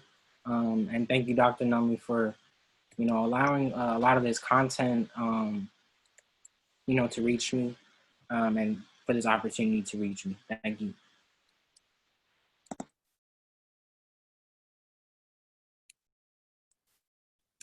That was wonderful. Thank you so much. We have one more. Then Becca, are you coming back for us to give us the last juice from the youth section? Yes, I am. Thank you, Ife. So let me tell you a story. I was born with a fire for learning, but early on in my childhood, that fire was doused with water. Hi, my name is Thembeka Prof Langwe. I'm a South African born and raised in Soweto, Sinawane. My name, Tembeka, means trust, and my second name, Pearl, means precious thing. Like so many parents, that is what my mother did with the education system. She trusted it with her precious thing, me. She counted on my educators to turn this innate fire into a raging furnace. As a young child, I had shown a great aptitude for learning. After excelling in preschool, I had the opportunity to attend a prestigious multiracial school. In grade 1, I was second in my class and was awarded for it. But sadly, shortly after my entry into grade 2, my academic acceleration came to a dramatic halt. I have just one visceral memory from grade 2. My teacher standing over me, her face filled with rage, and me cowering on the ground, ducking. From there, things go blank. What I do not remember, but what we later learned, was that she had struck me so hard on the face that I passed out. Imagine a young child knocked unconscious in the middle of a second grade classroom. The rest of that entire year was a dark blur of ongoing mental and physical abuse that marked the end of my academic career. Despite the starkness of my decline, there was little concern or even care from the educational system. My mother did her best to get justice, but all her efforts only resulted in a small verbal reprimand for my teacher, and I, on the other side, was left with little future to look forward to. I walked into grade 2 as a top student, yet no one seemed to be alarmed when I walked out with below passing scores. In fact, to most leaders, my trajectory more confirmed the bias built on the history of apartheid that deemed this a normal trajectory for someone with my skin color. In the years that followed, I struggled to maintain a passing grade. I would win some battles by acing a test or two, but could never win the war. Giving up on academics, but still hopeful for a better future, I turned my attention to vocational certificates, which I believed were more in my reach. While I knew I could build a life, I was also painfully aware that these vocational certificates would never bring the opportunities offered from a full degree. I pulled away from academics, blaming a host of factors, including my aptitude and my finances. It is only now, after 2 decades of reflection and more recent work with supporters, that I've come to realize I retreated from my studies because of these deep moments of shame and pain that originated during my grade 2 class. Incredible to think how that 1 year shaped the arc of my entire life. Unfortunately, the story of mine is far from uncommon, and it's a reality many students, both in the United States and in South Africa, are faced with. Students experience abuse, whether physical or verbal, at some point in their lives at the hands of their teacher. Corporal punishment was banned in 1996 according to the South African Schools Act under Section 10. Yet between 2011 and 2014, 607 cases of corporal punishment were reported. And by 2015, a further 253 were reported nationwide. But as with my case, we know that abuse does not always get reported. Beyond the immediate abuse, the effects are compounded because it does not always get dealt with accordingly. Often it is because no one realizes the long-term effects of that trauma. This is especially true for children in primary or elementary school. It is assumed that they will forget about it, and for the most part they do. However, they do not walk away unscathed. We do not hear about stories like mine often enough. Life happens and some of these students end up in bad spaces like battling addictions, such as drugs, alcohol, money, or sex. I mention money because no matter how much money you make, if you never deal with the struggles that plague your subconscious, nothing you do will ever be good enough for you. These numbers may seem small in the grand scheme of things, but that could be 860 doctors, nurses, or scientists. And with our current pandemic, we have come to realize that they are critical to our ecosystem. Therefore, I am advocating for a change in the methods of discipline in schools and to have resources available for students who experience abuse, because we all know learning cannot take place in a state of fear. What I can appreciate about the United States is that they have counselors available to students at the schools. Although this tends to be a luxury not all districts can afford, not to mention the biases the students must contend with. I know this could have helped me deal with my trauma in a more positive way. As I described, it took me almost 20 years to even realize that I had trauma. I had concluded I was lazy and undeserving. Having counselors in schools does not solve all our problems, but it is a start. It is time we destroy the stigma around therapy amongst our Black communities, especially in South Africa. It is time we educate about healing and the many healing mechanisms we have available to us as Africans. But first, we need to learn how to recognize the need to heal. This is why I've chosen to dedicate my life to working with children, and my journey towards healing involves me studying for a doctorate degree in occupational therapy and child development. because I have learned that as resilient as we recognize children to be, we still need to acknowledge that their brains are still fragile and therefore handle with care. So even though what happened to me was sad to say the least, it is merely a chapter in my book, and I intend on writing a happy ending for myself and for others, to be living proof that even fires reduced to nearly ash can be brought back and burn brighter than ever. Thank you. Thank you, Thembeka. We know our ancestors haven't failed us. That was fantastic. Gives us hope for the future. And we're going to connect with two more of our South African folk now. We got Sanjay, who's telling us what is going on the ground right now for youth in South Africa, followed by a special guest, South African hip hop artist KC. So let's keep it moving, and we introduce Sanjay. How are you today? I'm fine, thanks. And yourself? Very good, thank you. Well, I go by the name of Sange Tagat. I'm a film and television student at AFDA in Johannesburg. And I just wanted to talk about what's currently happening in South Africa. We're in lockdown. And I also want to talk about the influences of media during this lockdown. Because in South Africa, media is actually controlled by white people. I'm gonna be straight up with this, but it's actually controlled by white people. So we don't get to hear certain stories about white people because they cover it up on headlines. For example, if a Black person violates lockdown regulations, they'll have the picture right there saying, man violated lockdown regulations. Meanwhile, when it's a white person, they tend to cover up the face of the white person on social media tweets. For example, there's a couple of news companies that are currently doing that. And the deployment of soldiers and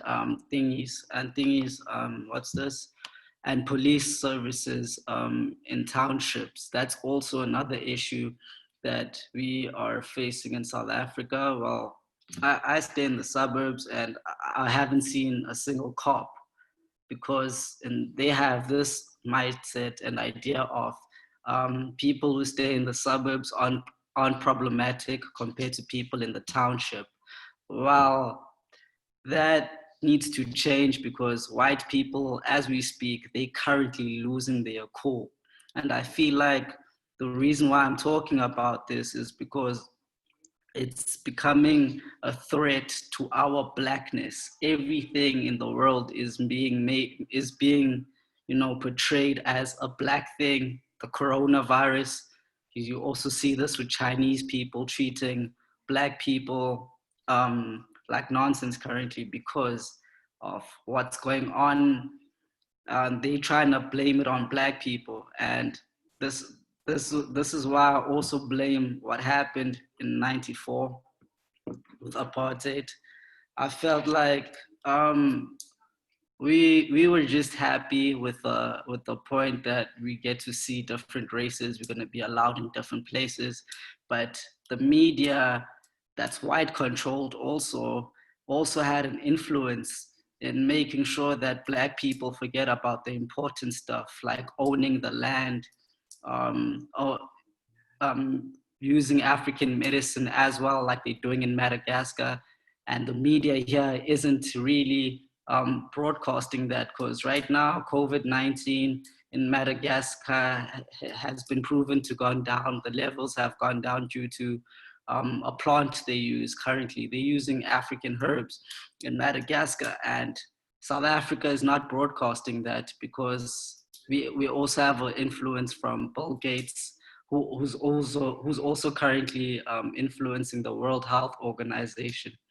So the reason why I feel like this whole thing is just a stunt to make Black people seem like they're problematic, it's because of how everything is being exposed now in South Africa. Like the food parcels, like government is still looting food parcels meant for innocent people. and that's our only downfall in South Africa. It's not being able to deal with issues that should have been sorted during the 1994 negotiations, when they said that Black people are going to start being included in voting and stuff like that. They should have included the land, and the government from that, the ANC government, should have focused on basically helping Black people. And in this case, they didn't. The constitution currently favors a lot of white people in South Africa. The news favors white people in South Africa. And this lockdown has currently exposed the fact that white people are losing their cool because they want to have a jog, they want to run around, they can't have the same laws as a Black person because everyone's under lockdown. We're all trying to follow the lockdown rules.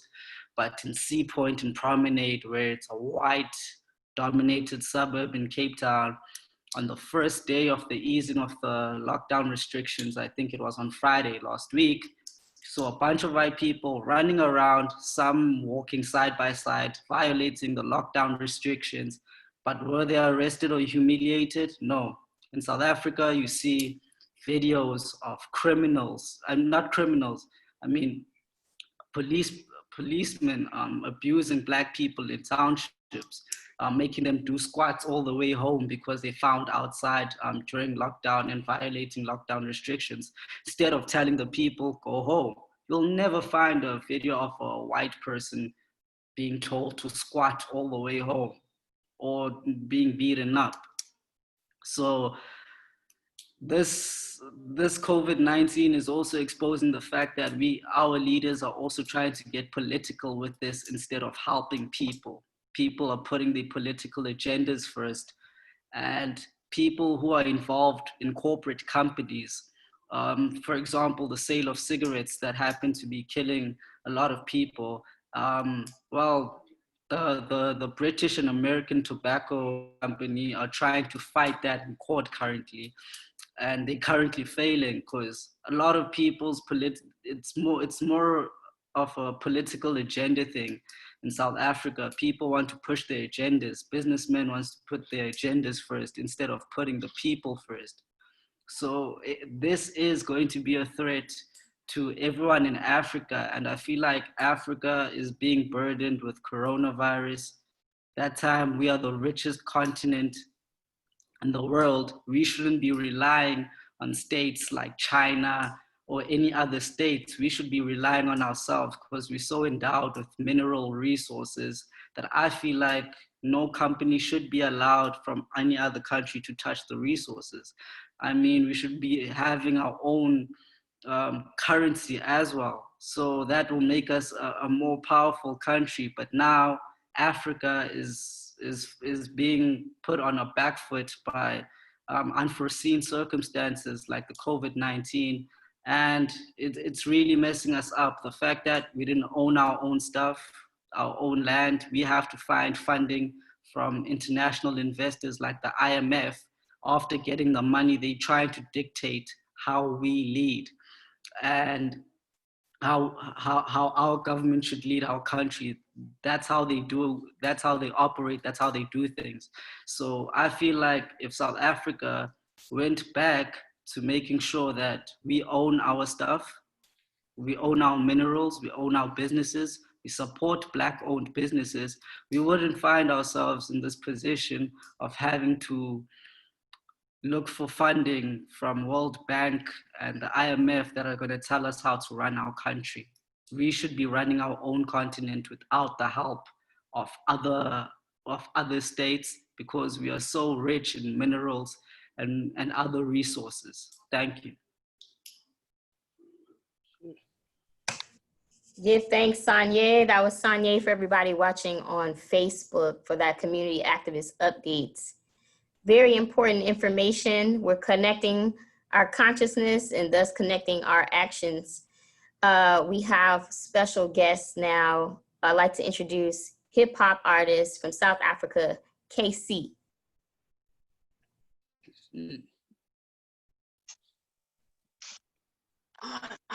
Greetings, everyone. Can everybody hear me? Yes. Okay. My name is Casey the West, all the way from South Africa in a province called Free State in a small town called Kwakwa. I'm an hip hop artist. I use music as a healing. What I'm gonna share today. It's an honor to share this platform with everyone. Well, what I'm gonna share today, it's music in a Black community. So I'm gonna quote from Tupac Shakur.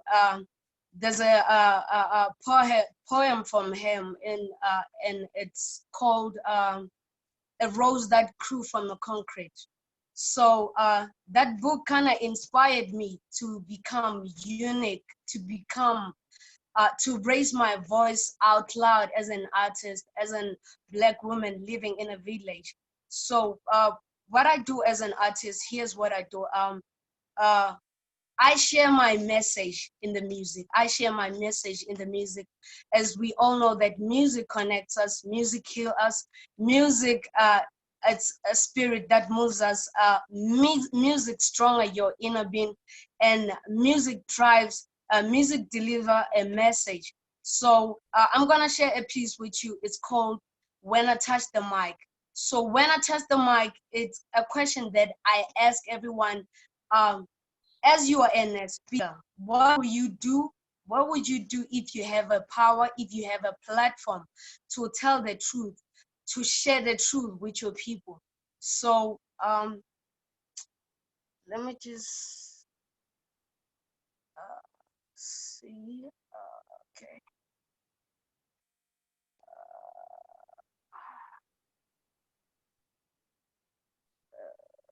Okay.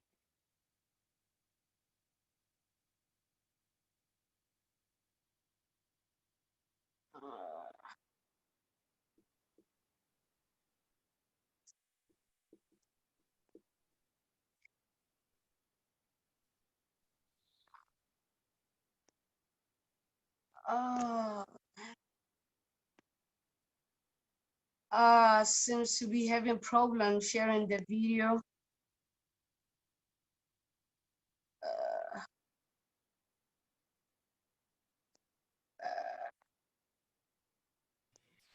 Casey, maybe you can give it to us a cappella, your spoken word piece, Okay. the video.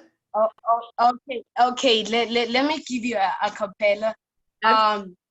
The second verse, it goes like this. Call me Mike Tyson, I'm the heavyweight champion. Now place the microphone in the ring and see if you wanna beast can survive this. Now I'm the beast on the beat. Scare the mic when I spit. Make them rapper take the piss. Knock a niggas down. So what I'm definitely saying on the song is that when I have the platform to talk, when I have the platform to deliver the message, I inspire people. My music wakes you up. My music wakes your spirit. So my music, it's the type of music that you can play when you start your day, when you need something to lift you up. So that is the thing that I said. What are you gonna do when I touch the mic? So my question is that, to answer to that is that I am gonna tell the truth, and I am gonna be the living proof to the Black society that I'm gonna use this platform that I have in the right way. Very good. Very good, Casey. So now we move into our next session, which is coming to our closing, the African Wellness Celebration. And again, thanks everybody for watching us on Facebook, and post your comments again on Facebook so we can address some of them. So now I'll turn it over to my co-host, Dr. Flannery, to introduce this next section. Thank you so much, Baba G. I'm Dr. Ife, your co-host. We are in the last segment of our program. It is African Wellness Time. We have covered our faith and belief, our hoods and our townships, our youth speak, and now we are celebrating the important part of why we're here today, and that is bringing together the conscious minds of African people all over the world so that our collective actions bring us into a whole and well future now and tomorrow. We have special guests, Baba Dr. Wade Nobles, who's going to talk to us about the significance of us being a one Africa and what we should think about as we take away all the wisdom and the celebrations of life that we've received today.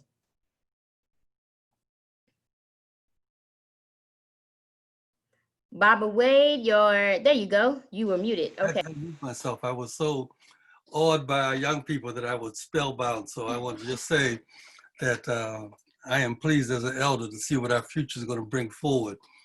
I want to use this opportunity to introduce a symbol here. Many of you know about Moka Jumbi. Moka Jumbi are the stilt walkers. And the stilt walkers you generally see in carnivals. There are men and women who are on long poles and are standing and they're doing all this acrobatic kind of movement, and they're dressed with masks and raffia clothes, and there's a lot of symbolism. But the Moka Jumbi really were diviners. And the reason why they stood on stilts was because they had to be up high, real high, so they could forecast and see evil in wellness from far away. And so in some ways, we have a stilt walker phenomena happening here with one stilt in Africa, South Africa, and another stilt in America. We are stilt walkers talking with each other about what is the evil and what is the wellness we have to address. And in recognizing that evil, I suggest that we, myself as an elder, but also young people, is to revisit what our elders were saying to us. And revisit what our elders were saying to us is important. And I want to use a couple of elders to point that out, because there's a need to decolonize our minds, and there's a need to affirm our Africanness. Our elders said, in fact, Frantz Fanon said, and he used a settler in native, but he's really talking about Europeans and Africans. Frantz Fanon said, it's not enough for the European to delimit us physically. The place of the native, the settler plants the native as a sort of quintessence of evil.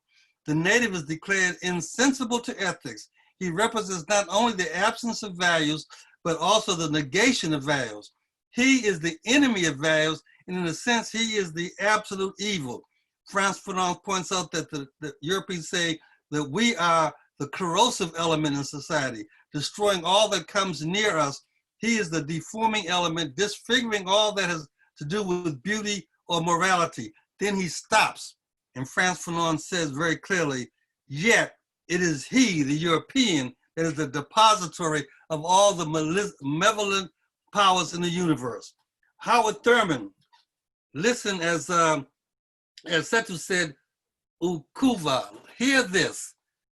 Howard Thurman said, he noted that white supremacist society must not only array all the forces of legislation and law enforcement against us, it must also falsely falsify the facts of history, tamper with the insights of religion and religious doctrine. So we understand what we're hearing in terms of our teachings.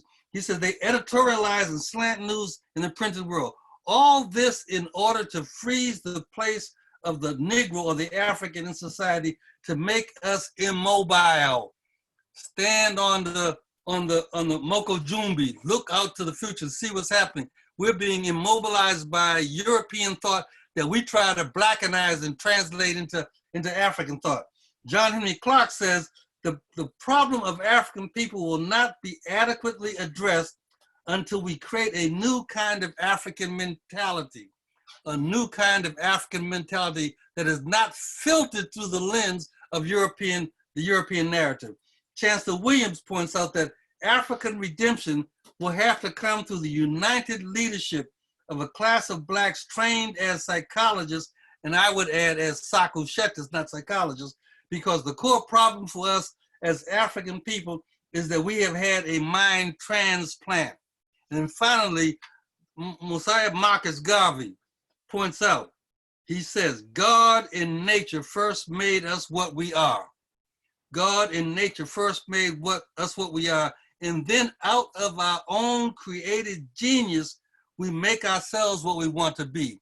Young people hear this. Out of our own created genius, we make ourselves what we want to be. Follow, Marcus says, follow always this law, this great law. The law is that we create out of our own genius, not translating white genius, not modifying white genius. We translate out our own genius and we make ourselves what we want to be. As we move forward, he says, let the sky and God be our limit. Let eternity be our measure. We are one people, one Africa, Africa for Africans, at home and abroad, and we need to help our children in ourselves, quiet ourselves, listen to the voice of our ancestors, and understand that we are God. God in nature made us, and we make us what we want to be. We have the power to do that, but we can't do that if we filter our creative genius through the lens of an African eyeglasses. Of a European eyeglasses. We have to make a new world, and we need to come out of this moment of sheltering in place with the mission of making a new world that reflects the genius that we create as African people. One Africa for Africans at home and abroad. Ashe, Baba Nobles. People are clapping with their screens mute. Ashe. Thank you for that powerful word. That's putting us on a good foot. We have a drummer to allow all that wisdom to settle in our minds. We have a drummer, Kele, who's going to give us some special music as we are celebrating our wellness and life.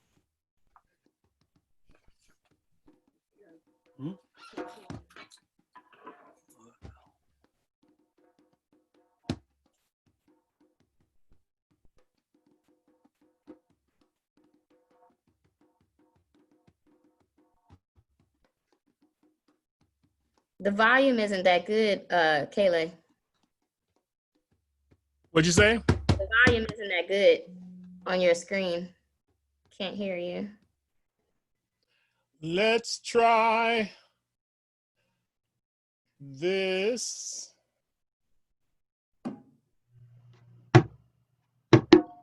Yeah. That's better?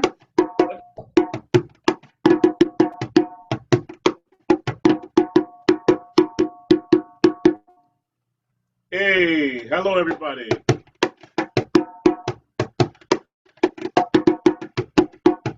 My name is Kelly Toto, Oakland, California, born and raised, second generation African American drummer.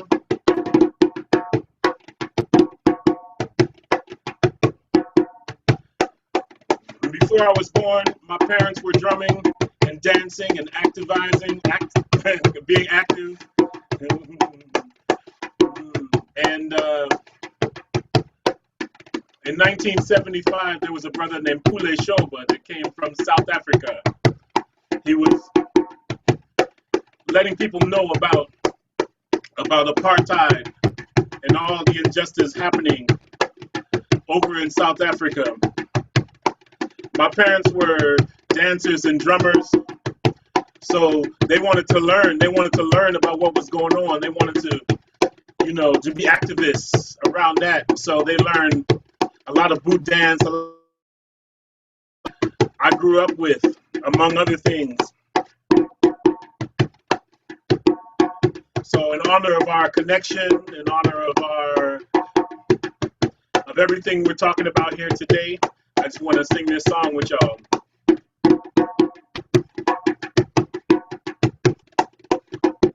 Shosholoza,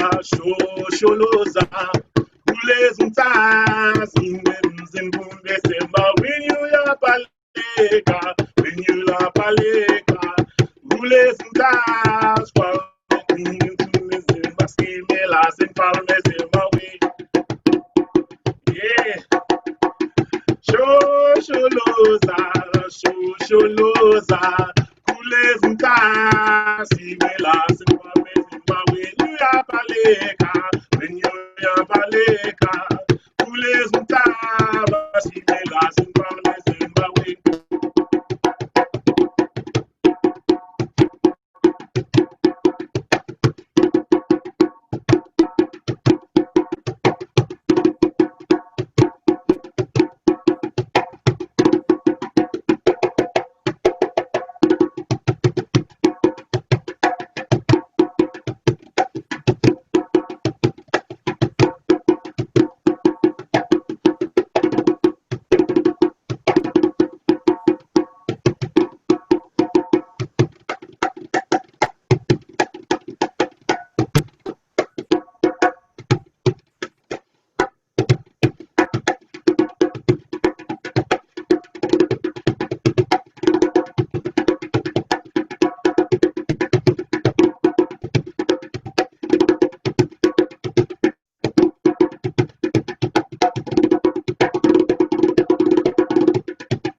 We've been through a lot of changes, a lot of differences.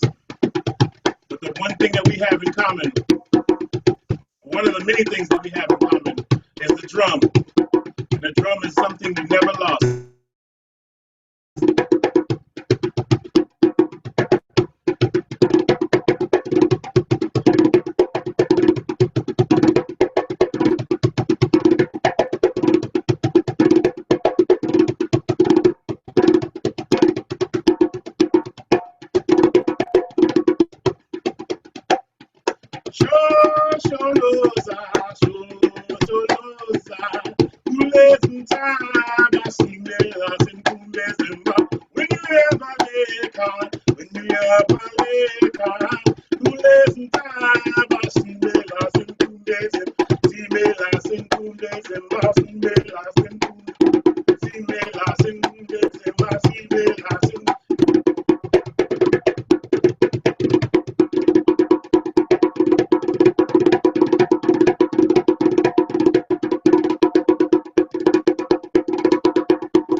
Ooh, killing it. Ashe. You can feel it through the screen. The screen can't stop us. We have two more performances. Thank you so much, Brother Kele. Before we close out, we ended on a high note out here on this Monday, starting our week out. So we have a spoken word from Kaya, and we have one more piece from KC. Let's keep it moving. Greetings, everyone. Sanbarani. I'm Karishi Wigginton. I am the founder and co-director of a program called Culture Keepers. To date, we've taken 3 groups of young people from West Oakland to South Africa, totaling over 60 youth that have gone with us on our trips to South Africa. Our youngest, I believe, was 11. And Sister Patricia Nunley has been our elder each time, helping to guide us on our journey. And we've been blessed to be able to connect with the lovely Casey over in Kwakwa, and partner with young people from Kwakwa with our youth and take them to Johannesburg and hang out with them in their own home. I started the program several years ago. In 2014, I was working at a place called McClymonds High School. It's a historic high school in West Oakland, California. It's the blackest high school. It's a high school with the highest percentage of Black youth in Oakland. It's a historic high school. It's a Panther high school. It's a place that Huey P. Newton and Bobby Seale saw Malcolm X speak at. And what I thought was, those Black youth have revolution in their blood, right? And so how powerful would it be to be able to connect youth from Oakland and empower them by connecting them with youth in South Africa who have revolution in their blood, right? And what magic happens when those two groups of youth can bond and create and essentially create a new destiny. And so we believe in cultural exchange work, and we've been able to do that successfully 3 times, and we're working on doing more trips. So for right now, I have a poem to share with you all. It's called Africa. She dance to dance, be that dance to dance like her name, fly, flames across the sky like rain. They call her Africa because she's just so smooth, been beat up and abused, used more than any of the other 6, takes her ticks against time and keeps it moving. Like fine wine, she ages well. Got the world under her spell, let her children be the muse that dance and dance like she dance. She dance and dance, be the dance and dance like Mystic. Our history thumps as we move Nubian feet to urban funk, cause now waters pump through blood like hieroglyphics. And she dance like connecting lineage, shouts, outlets, hips, twists like a sphere. Only her axis rotates with an Africanness. Like she's wise, carries soul force in her spirit and rhythm in her spine, and she dance and moves legacies that feel like magic. Cause they pop around, children dropped off and spread out, stolen from her womb. From Botswana to Brazil, people still feel her groove like hip hop, poetry, jazz, ooh. Dance be the way this lady moves like slavery. Separation from family and land, sweat drops to struggle, yet flesh transcends, and past circumstance gave birth to resilience. So we set trends, bend rules to defend, while out to the base and call our ancestors in. And she danced like letting our yellow shine, kundalini reverberate and beats from my spines, the kind of consciousness that lives past lives, letting past life memories travel through time. And still she danced like creative beings cakewalking the line. The diaspora found a way to keep her traditions alive. Got Africans bucket dancing to a bushwoman's pride, and Congo Square be the place where our shuffle survive. And she danced like Cubanos chanting Orisha when Haitian waters start to rise, or Jamaicans on Blue Mountain calling Buffalo soldiers to fight. She danced like a Lindy Hop in resistance, danced till she twisted her pain away, moved like old Negro spirituals, just getting us through another day, cause she dance and dance, be the dance and dance like the beat, drop, hip hop in her sleep. 70-year-old men tapping on the street like they wanna know who they be.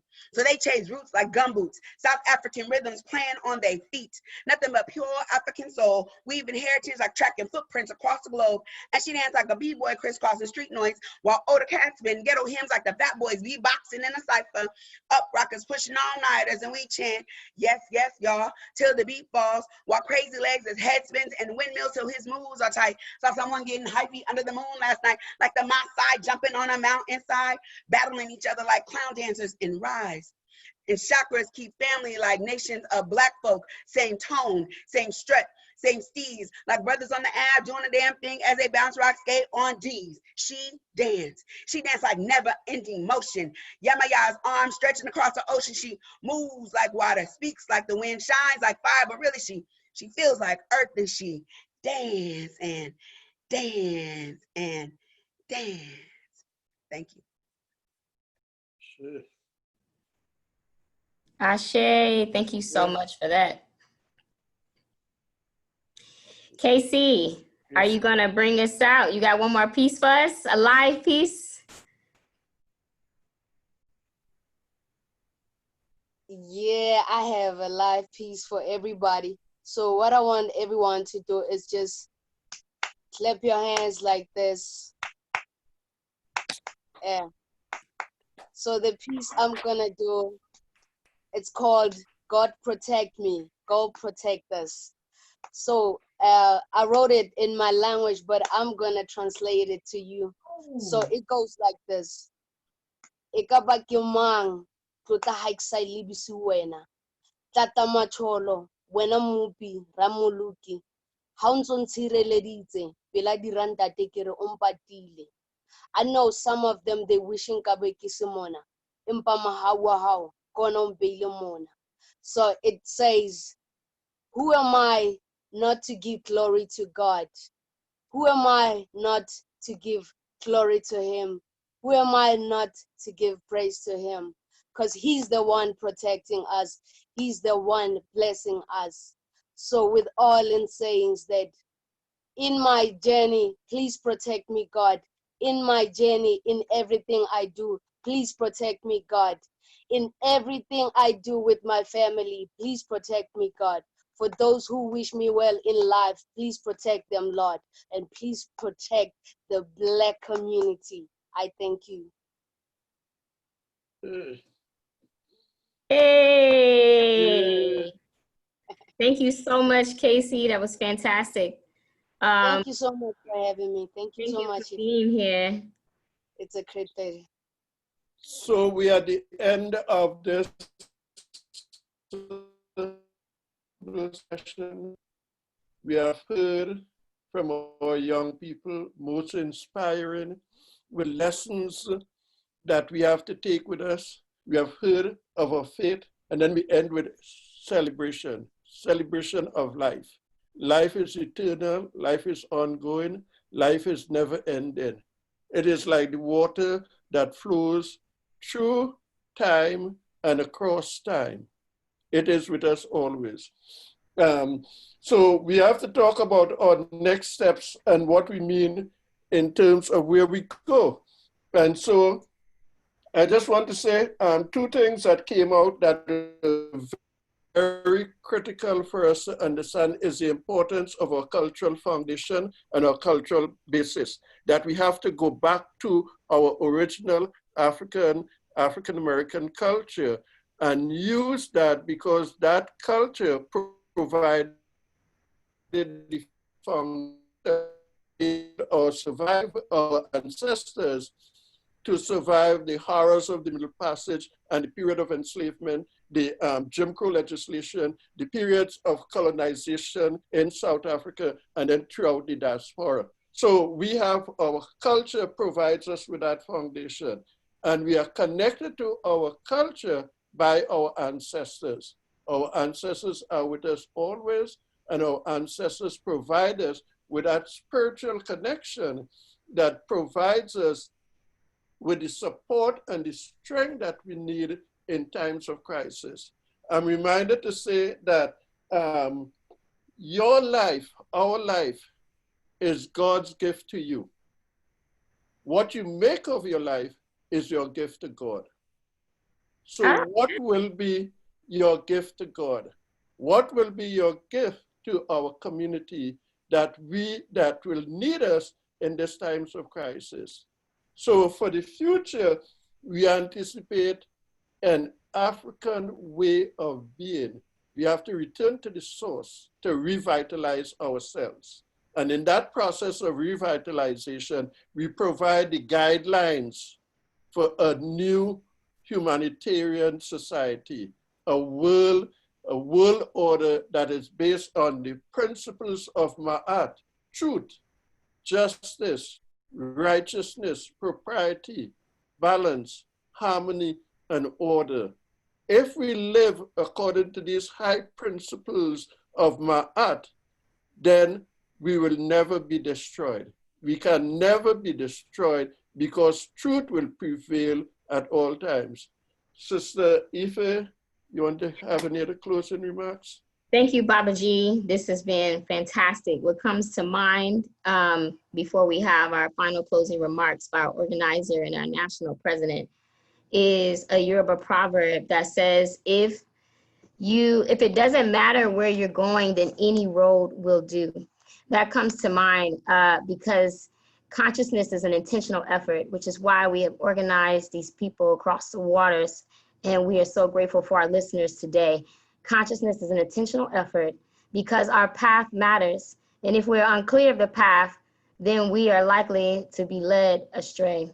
And so we're so grateful that people have come together to celebrate life, to victory, to bring forth our experiences, to make what more clear, our pathways, but also our consciousness. May we stay on board together, one Africa, and may we continue to fight in victory. Right now, we want to give big shout outs to Dr. Patricia Nunley for organizing all of us. Yes. And we want to also allow subsequent, Dr. Nunley. We want to also allow a moment for our national president, Dr. Ethiopia, to speak. Dr. Nunley, do you have a word for us? I'm just so thankful and grateful to each of you. I follow Baba Asa Hilliard. He says to teach to the spirit. And I do that. So I'm just so thankful for everybody. Thank you to my pastor, Demetrius Edwards. Thank you, Bob. Just thank you, everybody. I appreciate you. I appreciate you. I love you. I'm just doing what God tells me to do. And so, you know, that's how that works. I'm going to turn it over to Madam President. And thank you again. I love you all. Casey. Woo! Family, family, family. Woo! My Bay Area family, my global family. I am blessed.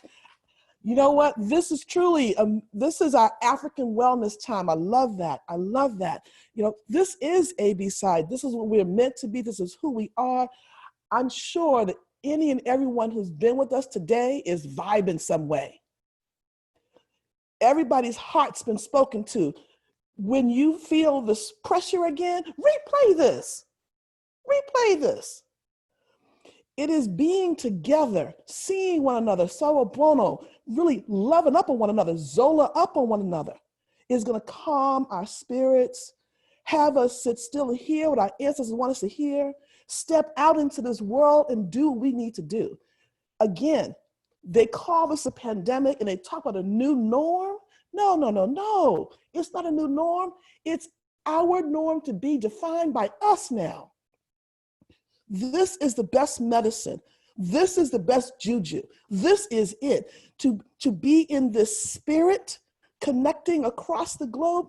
Thank you all for this. I cannot be more prouder of my Bay Area people, my sister Patricia, my Babas, Lord. I'm just very excited. So when you come off this call, please hold on to this energy, hold on to this spiritness. Remember who you are and whose you are. This group is here for you forever and a day. You are not alone. And please, please do consider joining ABSI. You do not have to be a psychologist to be a member. You just have to be clear about your psychology and Blackness. So we need all of you to come home, come into this space so we can continue to recreate and do what the ancestors are asking of us. So again, thank you so much. Keep vibing on this. Blessings to you all. Thank you, President Jackson. We have a special elder here with us too, one of our founders, Dr. Wade Nobles. Would you like to give a closing remark for us? You're on mute over there. Unmute. Okay, now I keep embarrassing myself by not being proficient with this technology, but that's okay. Because the thing I want to say is that our ancestors have taught us everything we need to know. And in our DNA is everything we need in order to be well. We simply have to look inside of ourselves, take those thoughts, take those ideas, and make them manifest. I have been saying for a while now in ABSI that we are spirit beings. We're not human beings. We are spirit beings having a human experience. We are spirit beings housed in a physical body having a human experience. What is real is the spirit. We have spiritness, and that spiritness is our divine energy. So rather than talk about us and them, I think we should talk about them. We dim people. We dim people that they can't destroy. We dim people that have unbelievable majesty. We are dim, divine energy made manifest. Our ancestors have told us that we are dim. We are Bukamukati, Yabuka Kumbazi. We are the energy of spirit inside healing us and our power on the outside correcting us. So I want to say to the family here on this Zoom, but also all those who are listening on Facebook, that we have to recognize who we are and recognize whose we are. We are dim. We dim people. We dim people. We dim people. We are divine energy made manifest. Ashe. Thank you to our participants. They've kept it live for us, going strong for 2.5 hours. We thank ABSI. We thank the Bay Area chapter of ABSI. We thank all you people who stuck with us on Facebook to keep it live across the transatlantic. And you can find us. You can find Bay Area ABSI at bayareaabsci.com. You can find nationals at www.absci.org. Please stay tuned for our next wellness check-in and stay live. Ashe. Ashe. Letitia can close the Ashe. Facebook sharing. Ashe, thank you, everyone. So Letitia, can you close the Facebook for us now, please? Yes, the live stream has ended. Thank you. Woo, y'all. All right, people. Oh my God. Oh my gosh. Yeah. Excellent. Get it. Raise the roof.